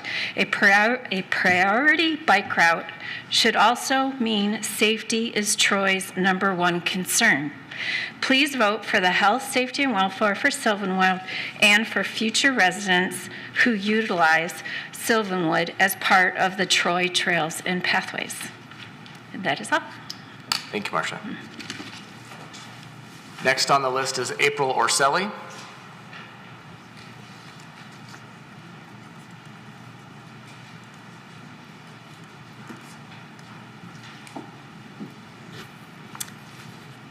Hi, I have been a resident of Troy all my life on Sylvanwood. I currently live in the house I grew up on.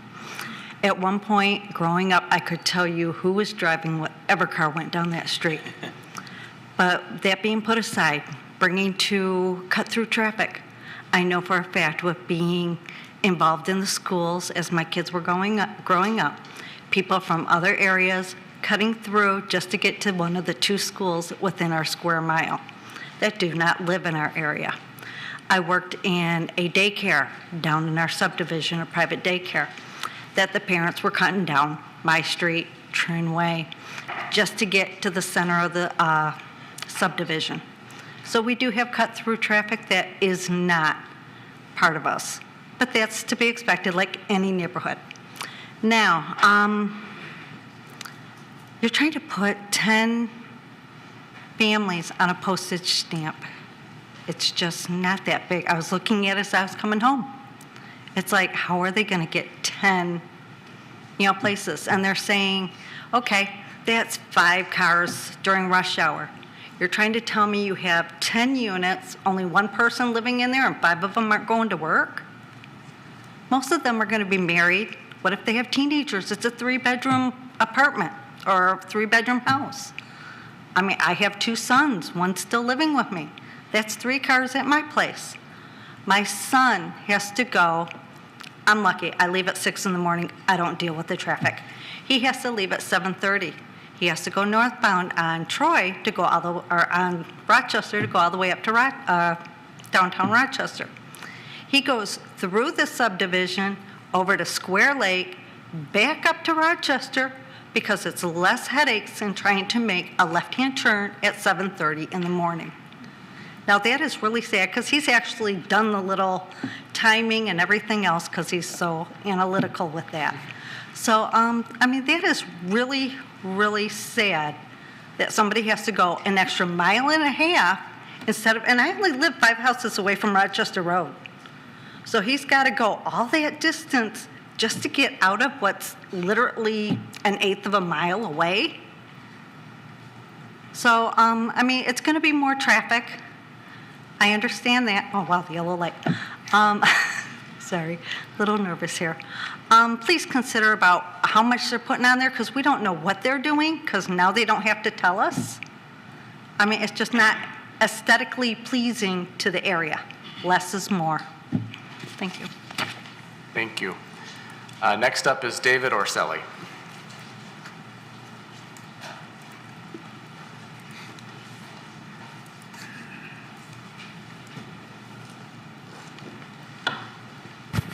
Good evening, Mr. Mayor and Council. I appreciate you giving me a chance to speak to all of you this evening on this important subject.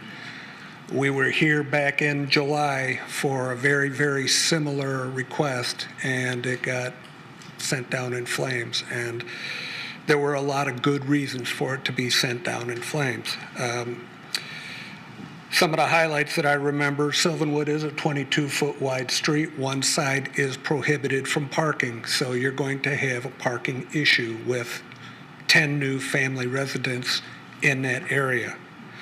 There's a fire hydrant on the northwest corner of Sylvanwood and Rochester. Are we going to relocate the fire hydrant with all the additional traffic that this new subdivision or this new development is going to bring? I have concerns that the city may not be able to attach to that fire plug in the event they need to.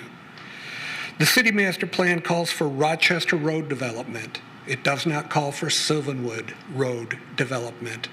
And I want to emphasize that point. I think that's a very salient point. I think that is something that should be considered. This development is not going to enter and egress off of Rochester Road. It's going to enter and egress off of the northernmost point of Sylvanwood.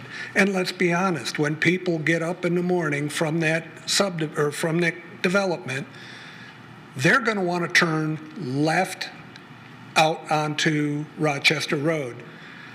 That's going to create just even more of a bottleneck at that intersection than what is there now. If any of you happen to come through the neighborhood in the last week, you'll have noticed no condos on Sylvanwood. The signs are out again. And it's not just one or two loons in the neighborhood hollering about this. It is a community coming together and saying, this is not what we want. This does not fit. Out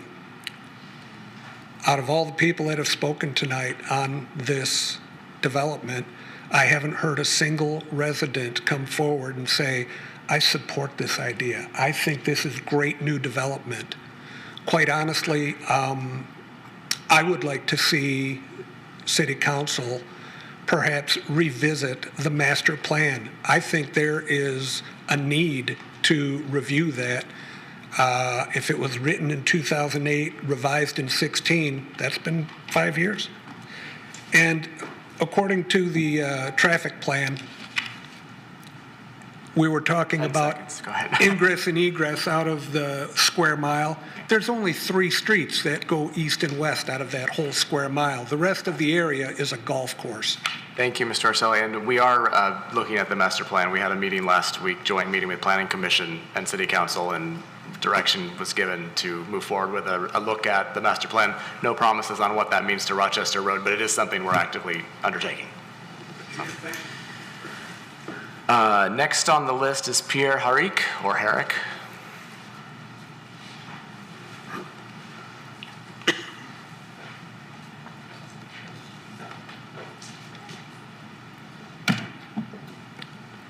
Go ahead. Yeah. Hi, my name is Pierre Herrick. I live on 692 Sylvanwood. I've read the master plan several times. Every time I read it, the master plan always states over and over that it wants to keep the integrity of the residential properties. Changing this unit from R1C to RT does not do that. It destroys the integrity of our subdivision. As the engineer stated earlier, when he gave you the numbers, it's going to be a 7% increase in traffic, and it's going to cause a big queue line at the end of Sylvanwood when for whoever is going to try to get onto Rochester Road, whether going south or north.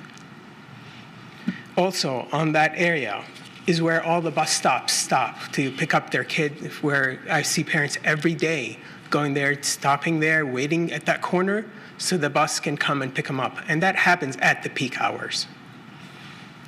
If you approve this zoning or rezoning, you're going to make the most densely populated area within a 1 mile radius of that property. The extension of the median of Rochester Road is going to end right at Sylvanwood. That's going to have everybody who wants to turn onto Trinway or off of Trinway to come down and use Sylvanwood as not a cut through, but our neighbors coming through to visit us every morning and night, if that's what you want, instead of that word cut through.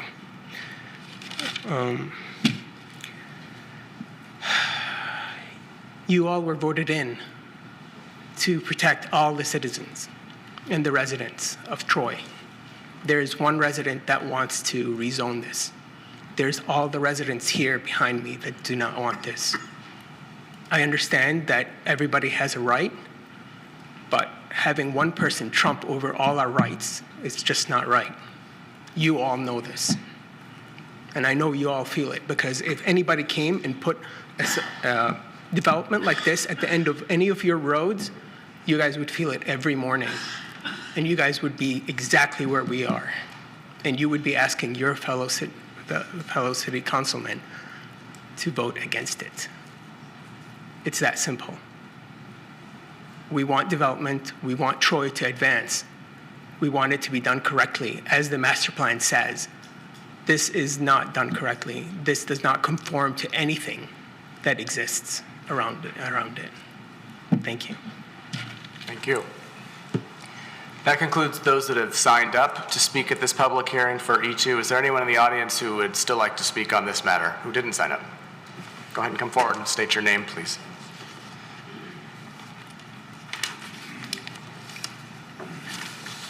Yes, I'm Linda Swenson, and I did grow up in Troy. I lived right on, my sister's living there now because my mother died. So the house is right next to the condos that would be there. And when I come there to drive into the driveway, multiple times I almost got hit. I mean, there's not watching. I mean, even when I'm going south, I go into that little curve, like, I guess, oh my God, I hope nobody hits me when I turn. You know, it's like really detrimental to my, even if I have my grandkids in the car, I'm like really scared. So I have to say that. I guess it's more personal. And another thing is the noise in the house. If you open up the windows, you can't do it. You got to keep all the windows closed all the time. It's really noisy. And then if the other people, I don't know what they'll be doing at that time, but I'm concerned about the noise about that too. So, okay, thank you. Thank you. Mr. Bloomingdale?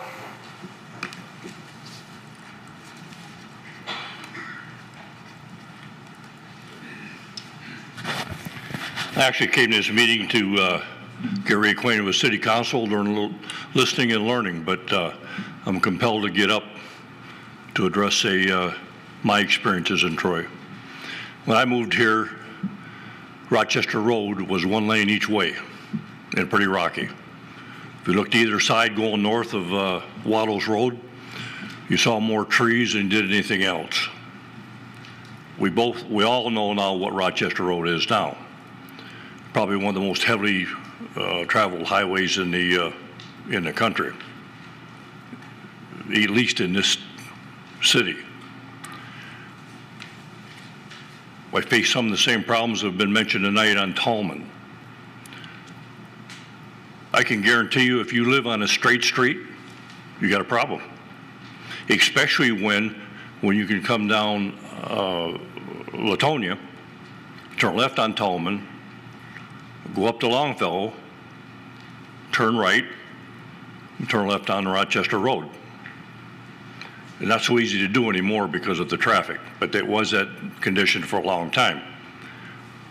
The other memory that comes to my mind is this. There was a traffic engineer here by the name of Abrams. I think it was John Abrams. And he made a statement one time, this was years ago now, it wasn't recent, that interior roads were used to take some of the burden off the main highways. I noticed in the later years, when you go into subdivisions, a lot of them have got twists and turns, and they don't all end, and you have to really know your way around to get through them. But the point is, and I'll finish up with this, if you live on a straight street, you got a problem. On those 3 streets I just mentioned, they might as well put a yellow stripe down the middle and put traffic lights at the intersection. Seriously. Like one of the gentlemen mentioned a minute ago, our neighborhood's in transition. There are 4 small children living within a house or 2 of me. Those parents are scared to death. Last comment, I heard this word shenane. And if I understand that correctly, that means a barrier in the middle of the street to slow down traffic, not necessarily a speed bump. I would like the Planning Commission, the Traffic Commission, and City Council to take that under serious consideration for handling some of the speed that's being driven at.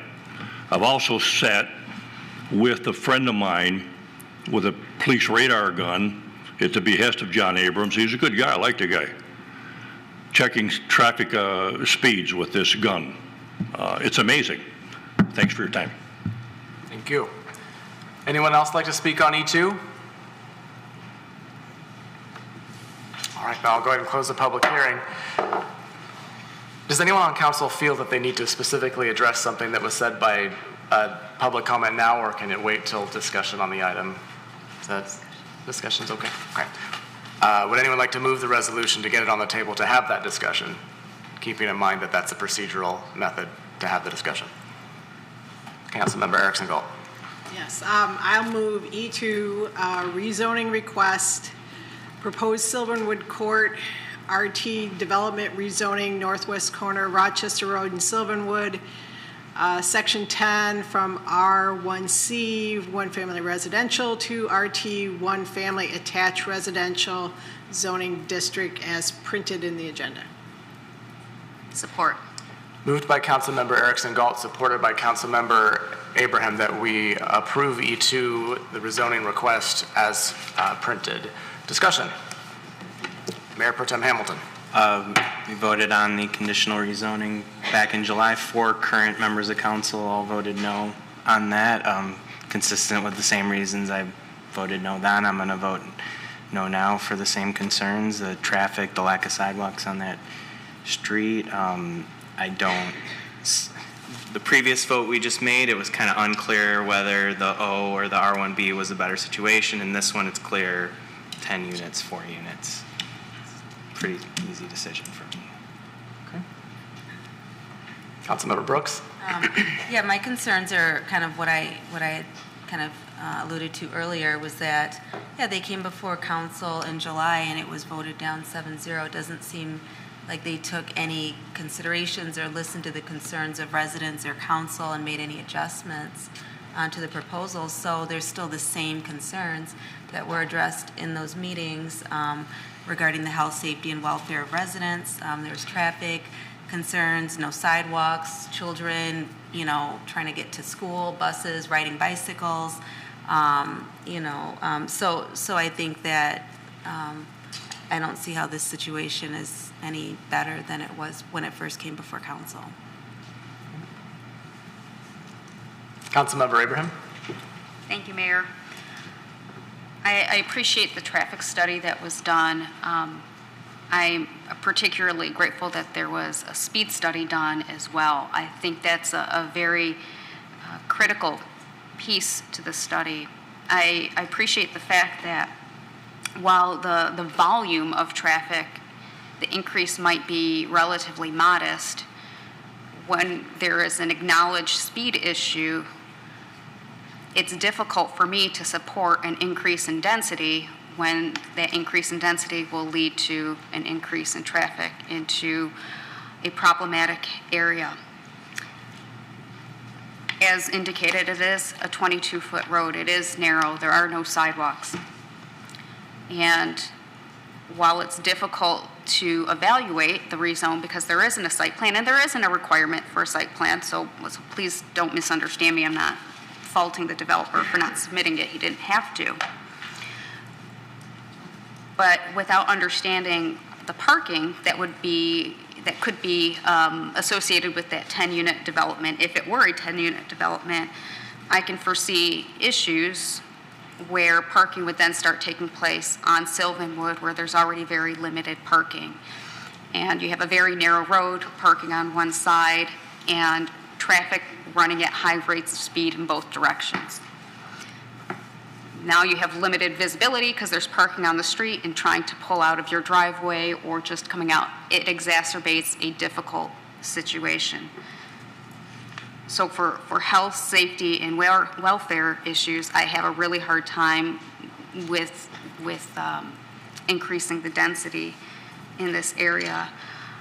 I do want to comment on something Mrs. Bossenberger had mentioned, and that is Sylvanwood is on the Troy Trails and Pathway, and a traffic study was done in October, so I think it was the week of like October 12th, and there was maybe a week or two later. So I appreciate the fact that it was over 2 full weeks. It wasn't like a holiday week or over the weekend. It was truly representative of what traffic is like. But I imagine in the summer that could be even more difficult because you're going to have more pedestrians, more bikers, because it is on a bike route without sidewalks, without a wider road. I have some concerns that still haven't been addressed since the July proposal. So I too will be voting no on this proposal. Councilmember Hoderick. One of the things I think that can happen to us is we can get in an echo chamber and we can get convicted about a decision we've made and stick there. So I want to say I probably ridiculously spent as much time as I could trying to get to yes on this, if just wondering if I had this right in July. And I could not. I will say, when you look at this on paper, when you look at our master plan and you look at what Rochester Road has put there, which is our policy document, and you see some of the red areas that Mr. Savadant showed us that have been placed on Rochester Road, there are places where this makes sense. When you go and stand at this spot, you're not on Rochester Road. It becomes a Sylvanwood development project. And a developer one time told me when I said, you know, these decisions, how do you decide where to buy, where to invest, where to do development? How am I going to make these decisions? And he said, your job is to represent the residents, bring your experience living there, and make the best decision that you can. When I stand there, and he said, when you stand somewhere, you'll know if it fits. And I have voted yes on developments that fit for me. I can't make this fit just standing there. Logically, I think if we voted yes and a development went in there, just understanding the traffic patterns for getting in and out of this unit, anyone looking at it would say, what were these people thinking that they proceeded with this from just a logic, safety standpoint? It is an existing narrow road, and sometimes the conversation comes up, well, you know, just because it's existing there, that doesn't mean that can't be fixed at some point. I need to make these decisions in the here and now and the reality of now in terms of the protection of residents. Data and metrics say one thing, it's the reality of living here tells me another. And it's intuitive to me that the safety and welfare would be affected.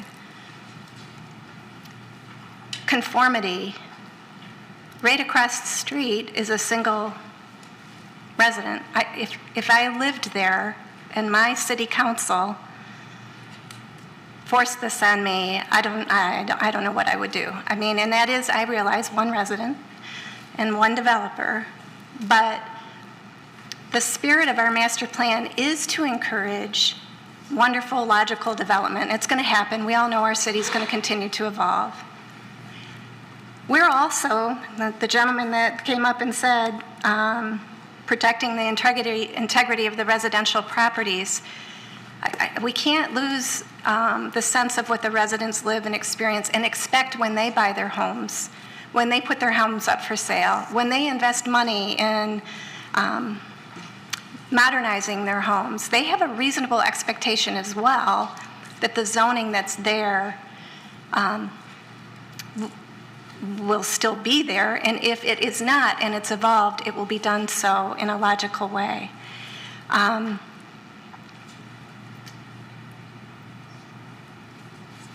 I want our developers to have really successful projects that when they're done, the people here say, look at that, I might not have picked that, but look at it, works after all. I don't feel like this will feel that way.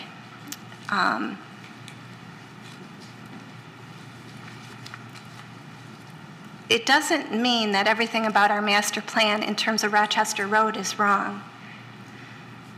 It means that there's also a master plan serving Sylvanwood. And it's equally important to me to respect that. I could not get to yes, and I'm still, these many months later, at no for those reasons. Councilmember Erickson Galt. Yeah. We live in a capitalistic society that promotes private property users using their private property to their own best benefit. And I firmly support that. And it pains me to have to consider barring a private property owner from using their property to their best benefit. But my rights as a private property owner end at the boundary between my property and the property next to me. And that's what we're talking about here. We're not talking about being anti-developer. We're not talking about being opposed to business people coming into the city and making good use of property. Lord knows we need this type of housing in Troy. What we're talking about here is making sure that one person who owns a property is not using their property in a way that adversely impacts all of the properties around them. That's why we have zoning laws. That's why we have the ordinance in place to make sure that, I can't build a 3-story office complex right next to single-family homes. It doesn't fit normally. I'll add that little proviso in there. But the reality is that we have to protect our existing neighborhoods. If we lose the integrity of our existing neighborhoods, as our master plan says we need to have, what do we have left? We can't pave over the entire city, and that won't benefit all of us. We need to make sure that what we're doing up here is on one hand, saying, yes, developers, we want you to come in, we want you to build housing, we want you to build housing for that missing middle. We need some condos, we need some, 1-story homes for people to age in place so they can, live here comfortably their whole life. But we can't do it at the expense of our existing neighborhoods. We have to make sure that we're protecting our existing neighborhoods. And everything I'm seeing about this proposed rezoning suggests that it is going to pose serious adverse effects on an existing neighborhood. You're going to have parking issues. I've been on Sylvanwood. There's no place to park. And if we can't mandate that developer put in 3 parking spots per unit, there's no way in which we can at this point. This is an unconditional rezoning. We have no authority to dictate the terms under which that property owner would use the property once the rezoning was in place. And so 2 parking spaces per unit, where's the overflow going to be the first time somebody has a party? It's going to be on Sylvanwood, because you certainly can't park on Rochester Road. So it'll be a mess.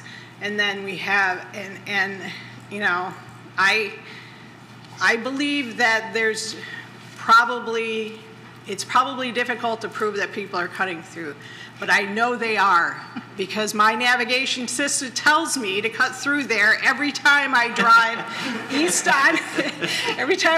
east on Long Lake.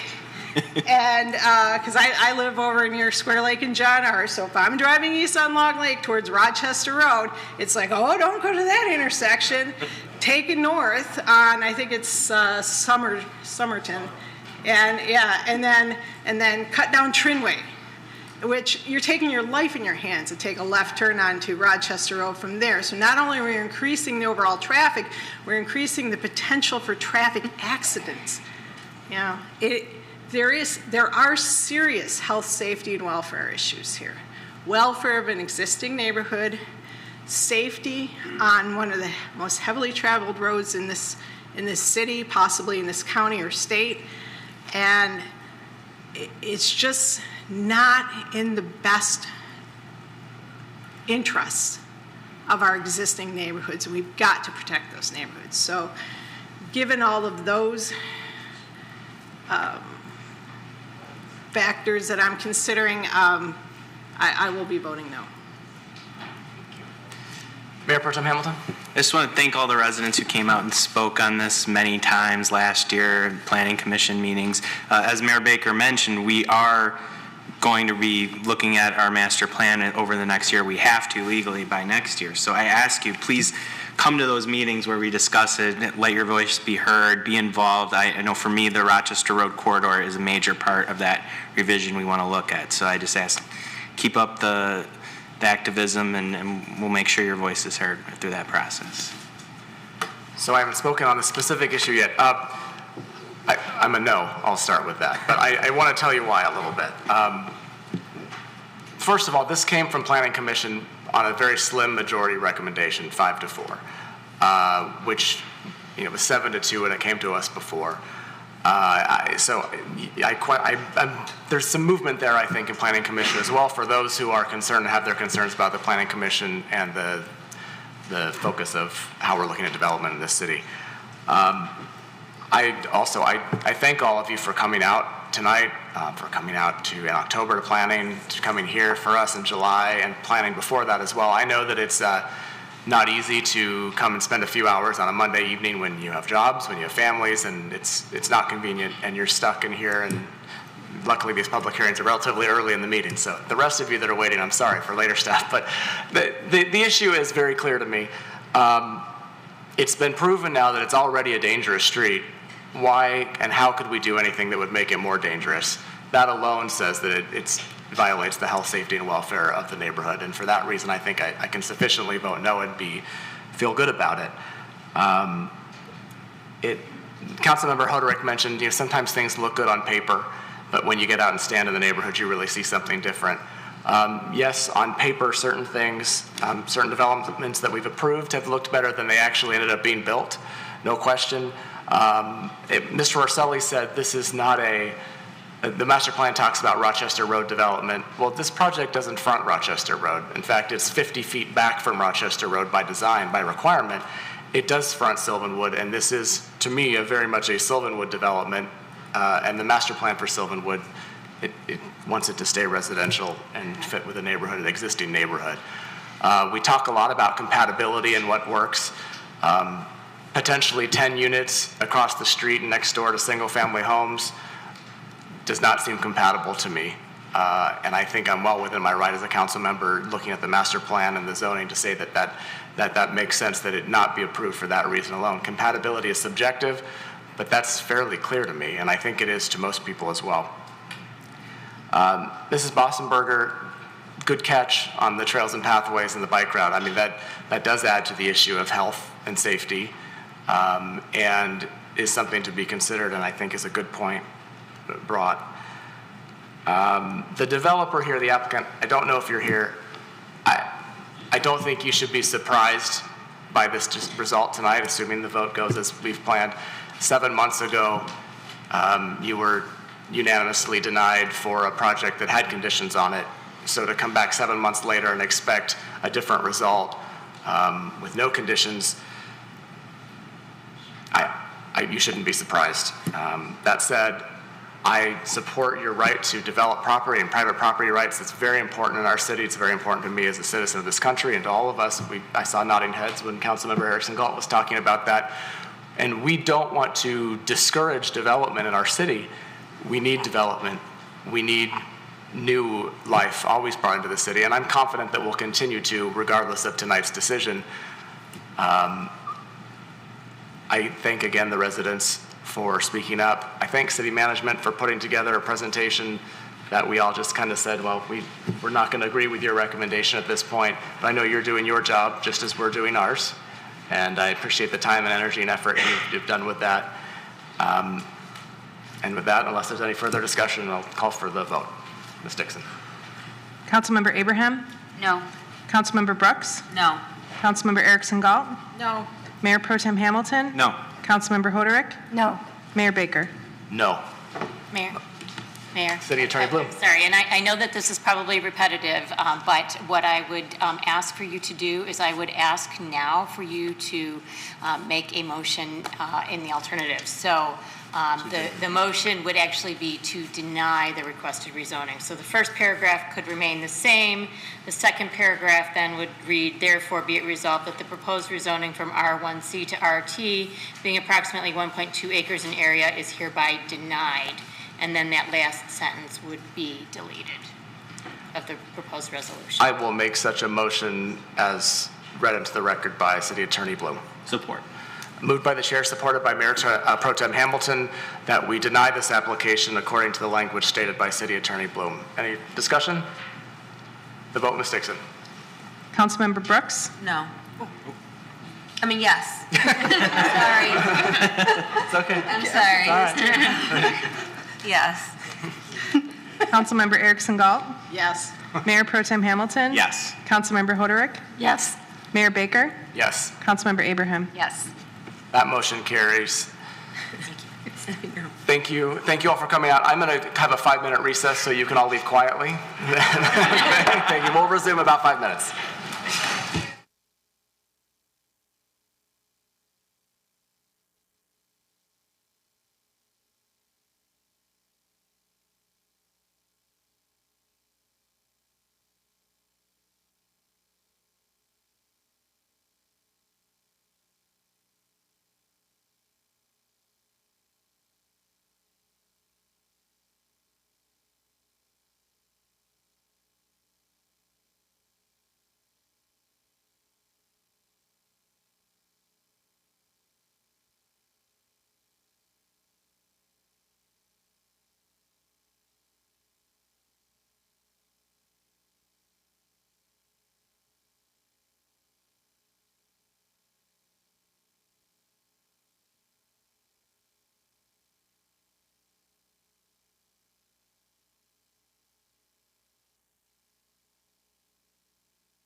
All right, we're back out of recess. Next up on the agenda is public comment for items on the agenda. We have one person signed up this evening, Aaron Green, who would like to speak on J5. Good evening, Council. I'll keep it extremely brief. The J5 is the plan for investment. And I note that there are no provisions, because it's already fairly restricted, to the instruments that are available. But I note that there are no specific, I'll call it environmental or societally ethical considerations beyond the obvious above-board ethics of managing financial instruments. And I would just ask Council and the CFO to consider that in determining in what to invest. I recognize it specifies that it's not speculation, and that's not what I'm looking at, but it does. Any provision of resources for gaining resources is an exchange in the financial system, and by providing those resources to actors who may be good investments for the city, but in the short term, but may locally, nationally, internationally may not be the best societal investments. I feel that should be part of the equation. That's all. Thank you. Thank you, Mr. Green. Appreciate that. That concludes those that have signed up for public comment for items on the agenda this evening. Now is an opportunity for City Council or City Administration response. Would anyone like to respond to Mr. Green? Mayor Pro Tem Hamilton? I'm on the retirement board, so I should probably respond. It's something I'll bring up at the retirement board meetings, and I'll try to look around and see what other communities are doing. Maybe we can talk after the meeting and see what kind of different options are available. Anyone else? Okay. There are no postponed items. Thank you, Mr. Green, for coming out again. Sorry. There are no postponed items this evening. We move on to regular business. There are no mayoral appointments this evening. We do have city council appointments, so I'll turn it over to Mayor Pro Tem Hamilton. Thank you, Mayor. Troy City Council hereby appoints Jeffrey Forster to the Personnel Board for the term expiring April 30th, 2021. Support. Moved by Mayor Pro Tem Hamilton and supported by Councilmember Abraham that we appoint Jeffrey Forster to the Personnel Board for the term expiring April 30, 2021. Any discussion?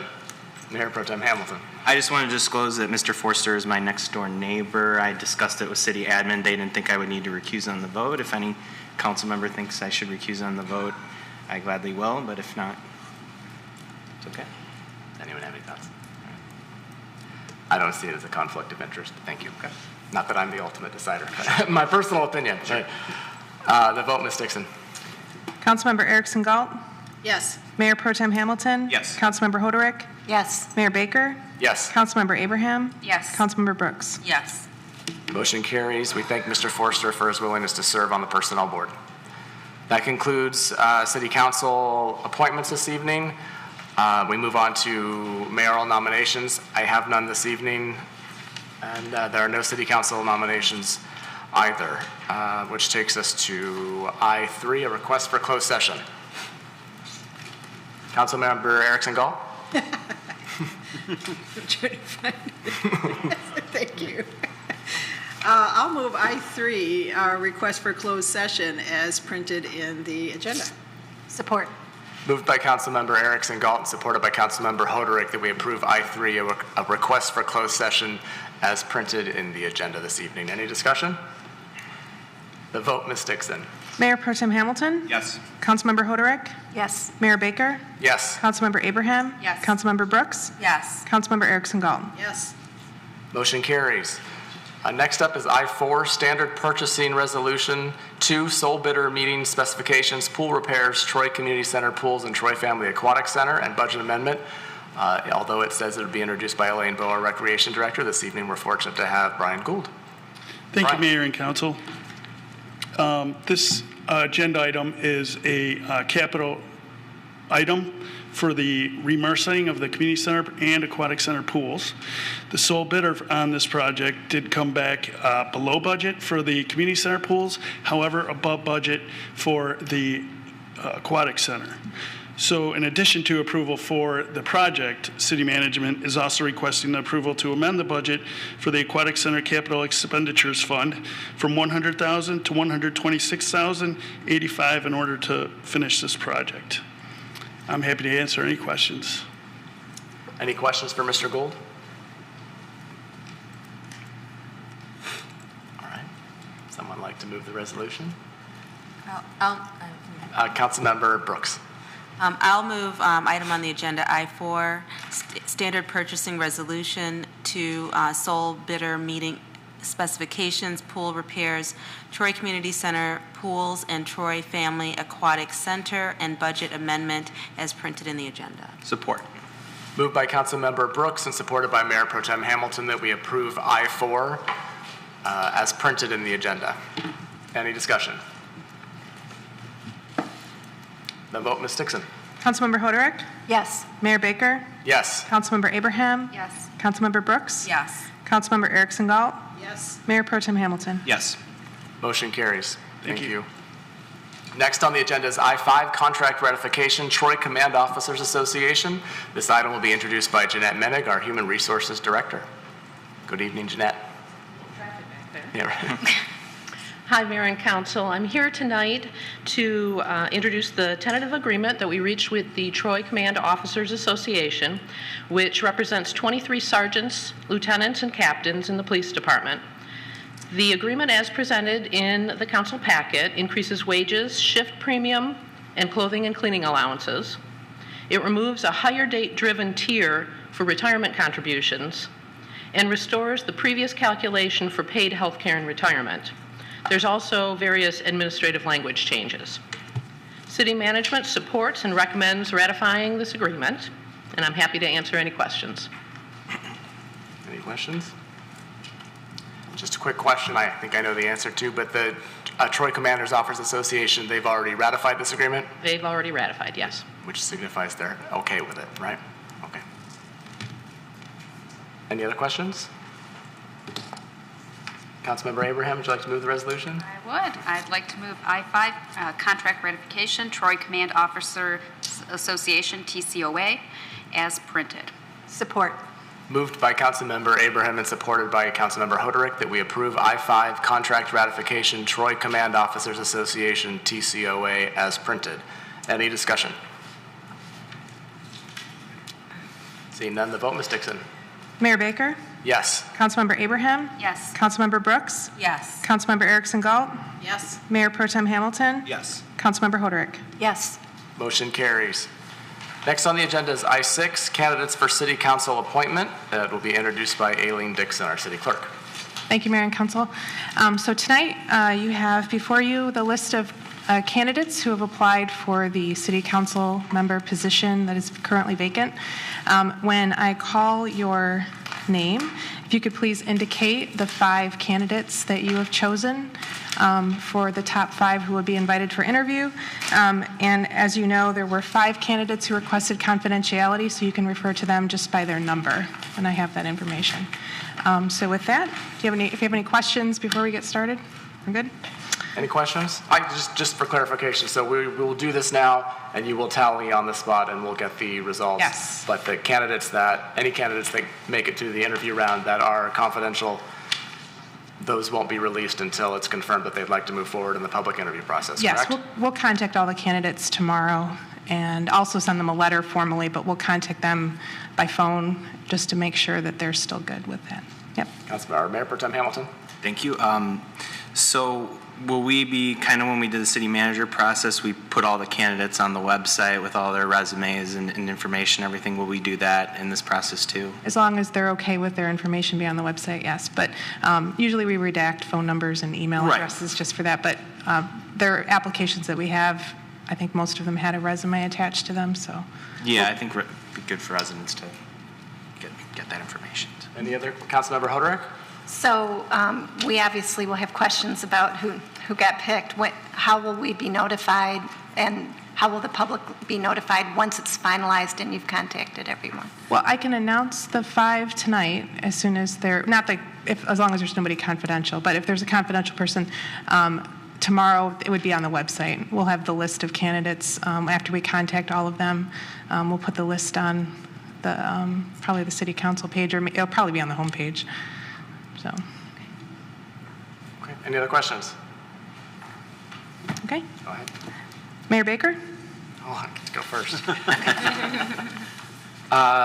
Candidate 5, Candidate 2, Hemant Tadapalli, Suzanne Forbes Dicker, and Daniel Legowis. Councilmember Abraham? Dan Agawis, Mahendra Kenkri, Candidate 1, Candidate 4, and Candidate 5. Councilmember Brooks? Suzanne Forbes Dicker, Mahendra Kankri, Anthony Portia, Hemant Tadapalli, and Candidate 5. Councilmember Erickson Galt? Candidate 2, Candidate 5, Russell Reynolds, Mahendra Kankri, and Najaf Fawaz. And I apologize if I butchered your name. Mayor Pro Tem Hamilton? Mahendra Kankri, Candidate 1, Candidate 2, Candidate 4, and Candidate 5. Councilmember Hoderick? Candidate 1, Candidate 2, Candidate 5, Daniel Aguas, and Mahendra Kenkri. I could just have 1 minute to do some math here.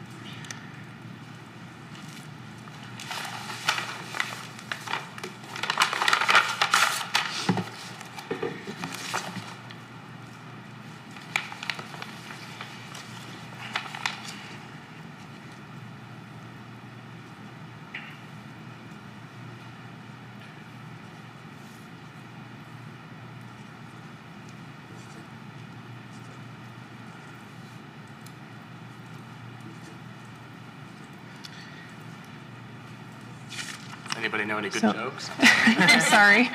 That was the part I didn't consider when I suggested this method.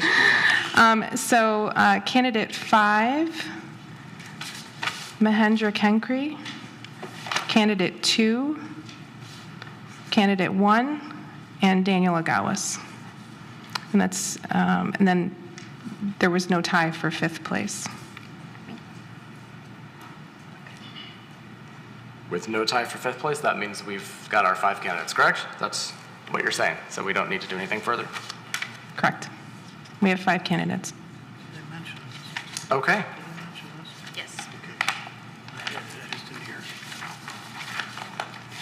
So there were 3 confidential candidates that were being selected. So you'll let us know as soon as they've been contacted and have confirmed that they would like to move forward.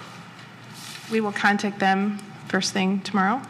And assuming we get a hold of everybody, then we'll, I'm sure that we'll be sending an email to all of you letting you know that everybody's good.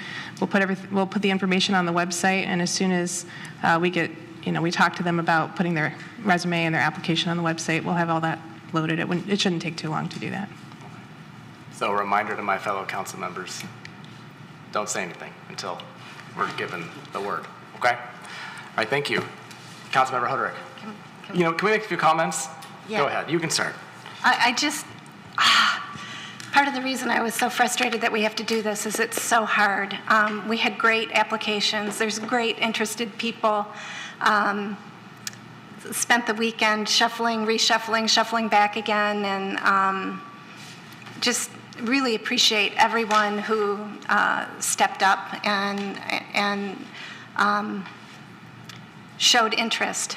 At the same time that the school board is also selecting, which tells me a lot about how involved people of the community want to be. So really appreciate it. I really appreciated seeing so many really solid people apply. Councilmember Abraham. I'd like to echo those comments. Of the 14 people that applied, I know 8 of them personally, and that adds a new facet of difficulty when pouring through the resumes, which were all extremely solid. And, at times were different. My top 5 could be a little bit different. It was a very difficult weekend. It's great to see that we have such a talent pool here in Troy, based on education, based on profession, based on experience, volunteerism. And for those that might not have gotten selected, I really encourage you, if you're truly interested in working with the city, helping make the city be a better place, we're looking for people to be on boards and committees every week. We're putting out the call, and you hear nominations from both the mayor and the mayor pro tem. That is another avenue in which to get involved in the city, that even though it's not a council position, it is very important, and we're always looking for great talented people. And if there are 14 people that applied for a council position, I would ask the 13 that ultimately won't be sitting up here next to me to strongly consider running for, or putting your name in for a board or committee. We need them, and you've got the talent and the drive and the passion, so thank you. Councilmember Erickson Galt. Just a simple comment. Whoever, as mentioned, whoever you ultimately select will have several people who very much wanted to be part of this body and were not selected. Our selection process, I mean, there's a procedure to it, but in the grand scheme of things, it's somewhat arbitrary. The ultimate selectors are the voters. So I encourage everybody to consider running for open positions on council. We usually don't have to beg for that, but it is the time. I mean, if you are not appointed, the time to step up is when the elections roll around, and we will be having elections coming up soon. So I encourage democracy. Anybody else?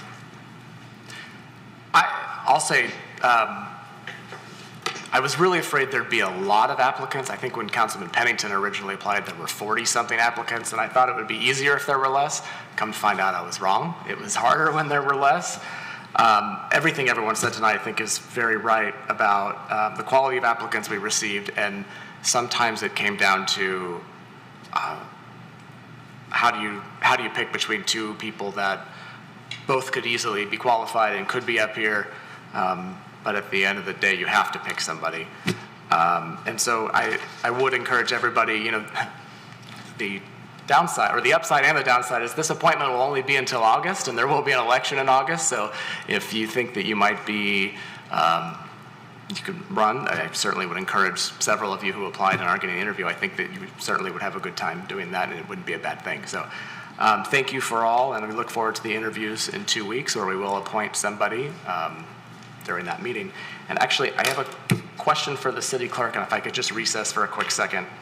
It's under the confidential issue, so one second.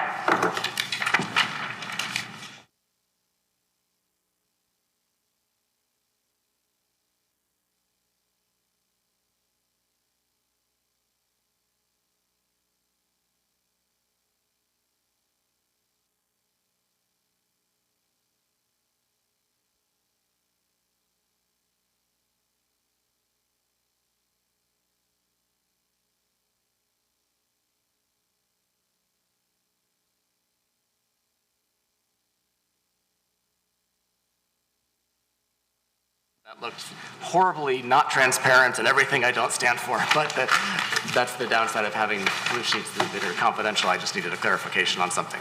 So thank you for that. Next up on the agenda is the consent items. Would anyone like to pull any consent items this evening?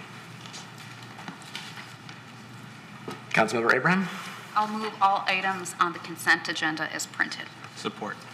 Moved by Councilmember Abraham and supported by Mayor Pro Tem Hamilton that we approve all items on the consent agenda as printed. There was a yellow sheet that adjusted some language for the City Council special meeting minutes for January 27, 2020, and that's placed on the table. Any discussion? The vote, Ms. Dixon. Councilmember Abraham? Yes. Councilmember Brooks? Yes. Councilmember Erickson Galt? Yes. Mayor Pro Tem Hamilton? Yes. Councilmember Hoderick? Yes. Mayor Baker? Yes. All items on the consent agenda have been approved this evening.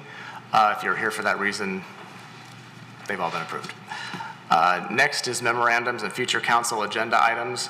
An announcement of a public hearing, March 16th, 2020, announcement of public hearing to transfer the final 2 years of a plant rehabilitation exemption certificate, PREC, at 1400 Rochester Road from Axle Tech to Flexengate. And K2, memorandums, which are items submitted to City Council that may require consideration at some future point in time, the changes to the Volunteer Firefighters Incentive Program. Next on the agenda is public comment for items not on the agenda. I see one person has signed up this evening, Mr. Reinhardt. You have 3 minutes as stated. Oh, I got 365.7 on my Facebook pages. That's great. And if you want to know where the bike paths are, just Google bike paths Troy, Michigan. Here, show them all, okay? They encourage you to use them, by the way. You know, they don't talk about cross traffic and all that. That's because the city is imploding. That's why you can't move around. It's like driving around in Chicago, and this is a suburb, a bedroom city, according to McGee, okay?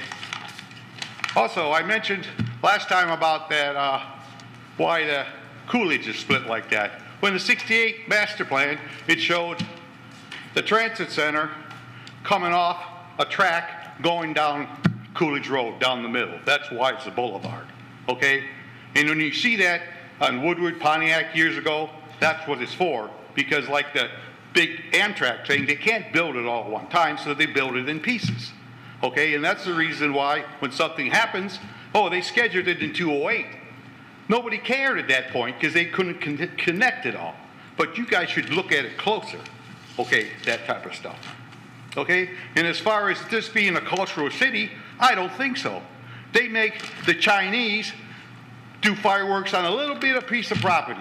They make the Indians do a little bit. But when Tom Kaminsky wants to do Troy Days and charge people parking, you do it right out there so everybody can see an I-75. You know, I go down to Hamtramck. We have parties every day down there with the bangies, okay? They laugh at the Indians in Troy. They might have a bad country in their live, but they live grand in there. No floods, okay?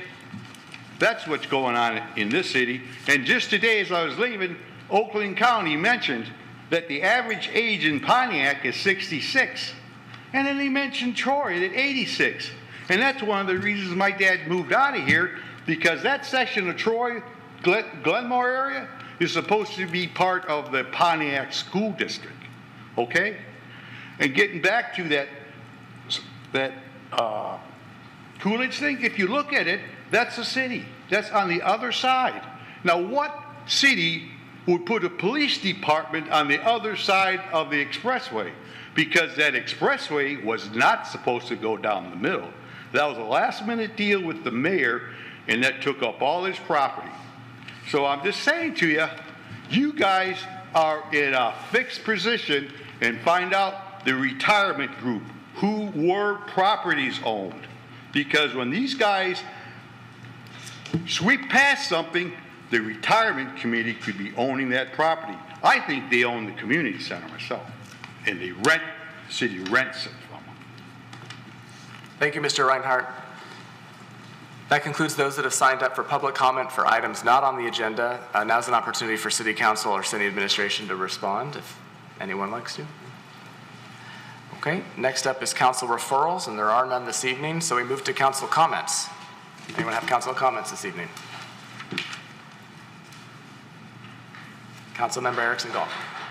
Yes, I want to remind everyone, if you haven't heard already, that at Troy Athens High School it is Charity Week, and they are trying to raise $100,000 for a wonderful charity, Ellie's House, which I believe I have that name right. It's an anti-human trafficking organization that works to provide housing for people who are victims of human trafficking. So truly a wonderful cause.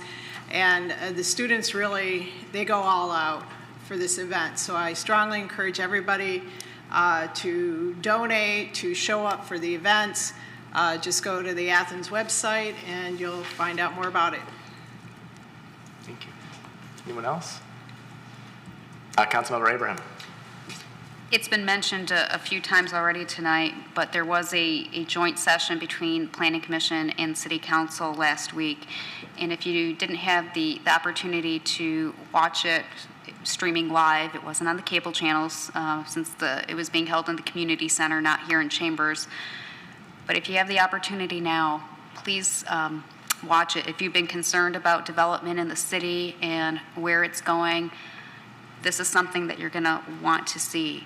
It was an extremely productive 2.5 hours. It was extremely collegial. It was very much a wonderful level setting of where we are and where we want to go.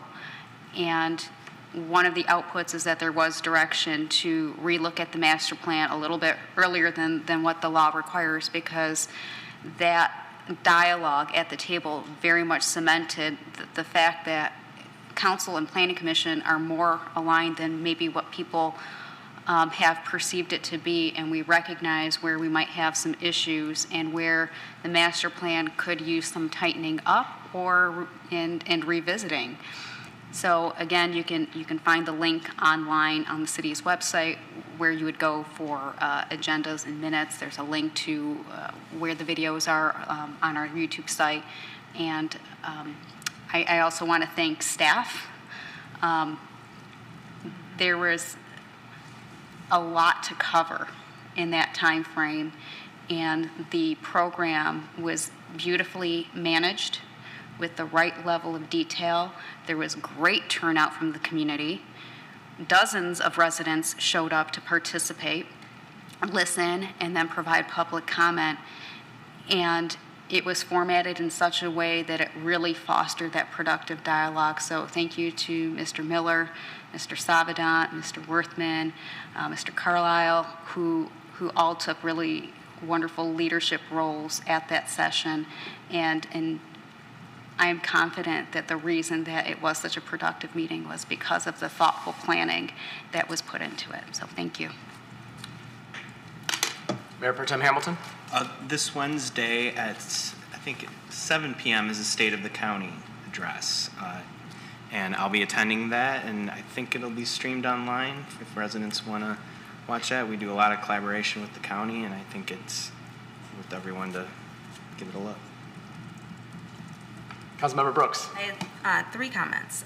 Number 1, this is our first meeting in February, so happy Black History Month to everyone. The library in Troy Public Library does have a display of books for all ages to learn more about these brave American heroes. And in speaking of the public library, also our Department of Economic Development is holding a series of small business workshops that begin tomorrow, February 11th, where they will be discussing market research basics. So you can find more information on that online if you're interested in starting up a business or finding some more information on how to, learn how to start a business if you're interested. And also, as a council, we did receive some questions from residents about the coronavirus outbreak and concerns about how prepared we are as a city. Obviously, globally, this is a big concern. I did look on the Michigan Department of Health and Human Services. Fortunately, we do not have any cases in the state of Michigan thus far. But the city is prepared for emergency biological outbreaks. We do collaborate with the county and also the state, which works with the CDC and everything like that. So we have a series of protocols, and we are fortunate to live in a country such as the United States, where we do have such amazing resources, protocol, and provide healthcare providers and hospitals and things like that, where we can better manage these kinds of situations than maybe other people can in other countries. But we are very fortunate at this time, and I did want to reassure the public that at this time, the regular flu is actually more of a concern to us than the coronavirus is. Thank you, Doctor. Anybody else? Did you have anything? When you started talking about the state of the county, I thought you were going to say Thursday night. We have our strategy session as a council where we'll look at the strategies for the 2020 to 2021 fiscal year, which sounds very space age. That'll be Thursday evening. So my personal preference and opinion is if you have input on how you'd like to see the city to go, it'd be great if you could get it to us before that meeting so we can have a chance to digest it and talk about it at that meeting. So our email addresses are available online. You can call us. Our phone numbers are there as well. But always interested in hearing your input and having your voice have a say in how we form our strategies, because that's what it should be about. But that'll be Thursday evening, and then we'll formulate those strategies moving forward. And back to the council appointment, I think we talked about it at the last meeting a little bit, but just as a reminder for the public interviews, they're public, they'll be at the podium, it's during our regular council meeting. We'll each have the opportunity to ask a question to the applicant. So I'm assuming city management, I know it's up to us, but in previous policies or previous times, we've pre-submitted the questions so that they can be checked to make sure that we're not duplicating them, and then you can facilitate us in providing us with a printout, for lack of a better term, showing. And every candidate or every applicant will get asked the same question by each member of council to keep it fair and consistent. Is that still our plan? And also, all of the candidates will be asked to not be present. I know that it is an open meeting, but just out of courtesy, just so that they don't have advance notice of what the questions are going to be. And the city will provide a space for them to be sequestered, right, with the boardroom, probably. Okay. I'm sure we'll get an email, about when they'd like those questions submitted, but be thinking about questions you want to ask, because I think there's a lot of good ones that could be asked. That's it for council comments, I think. Next are reports. Does anyone have any comments on reports this evening?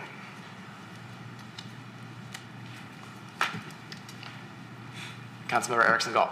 Yes, on P2A, I just wanted to thank City Manager Miller and City Attorney Lori Grigg Bloom for producing the report.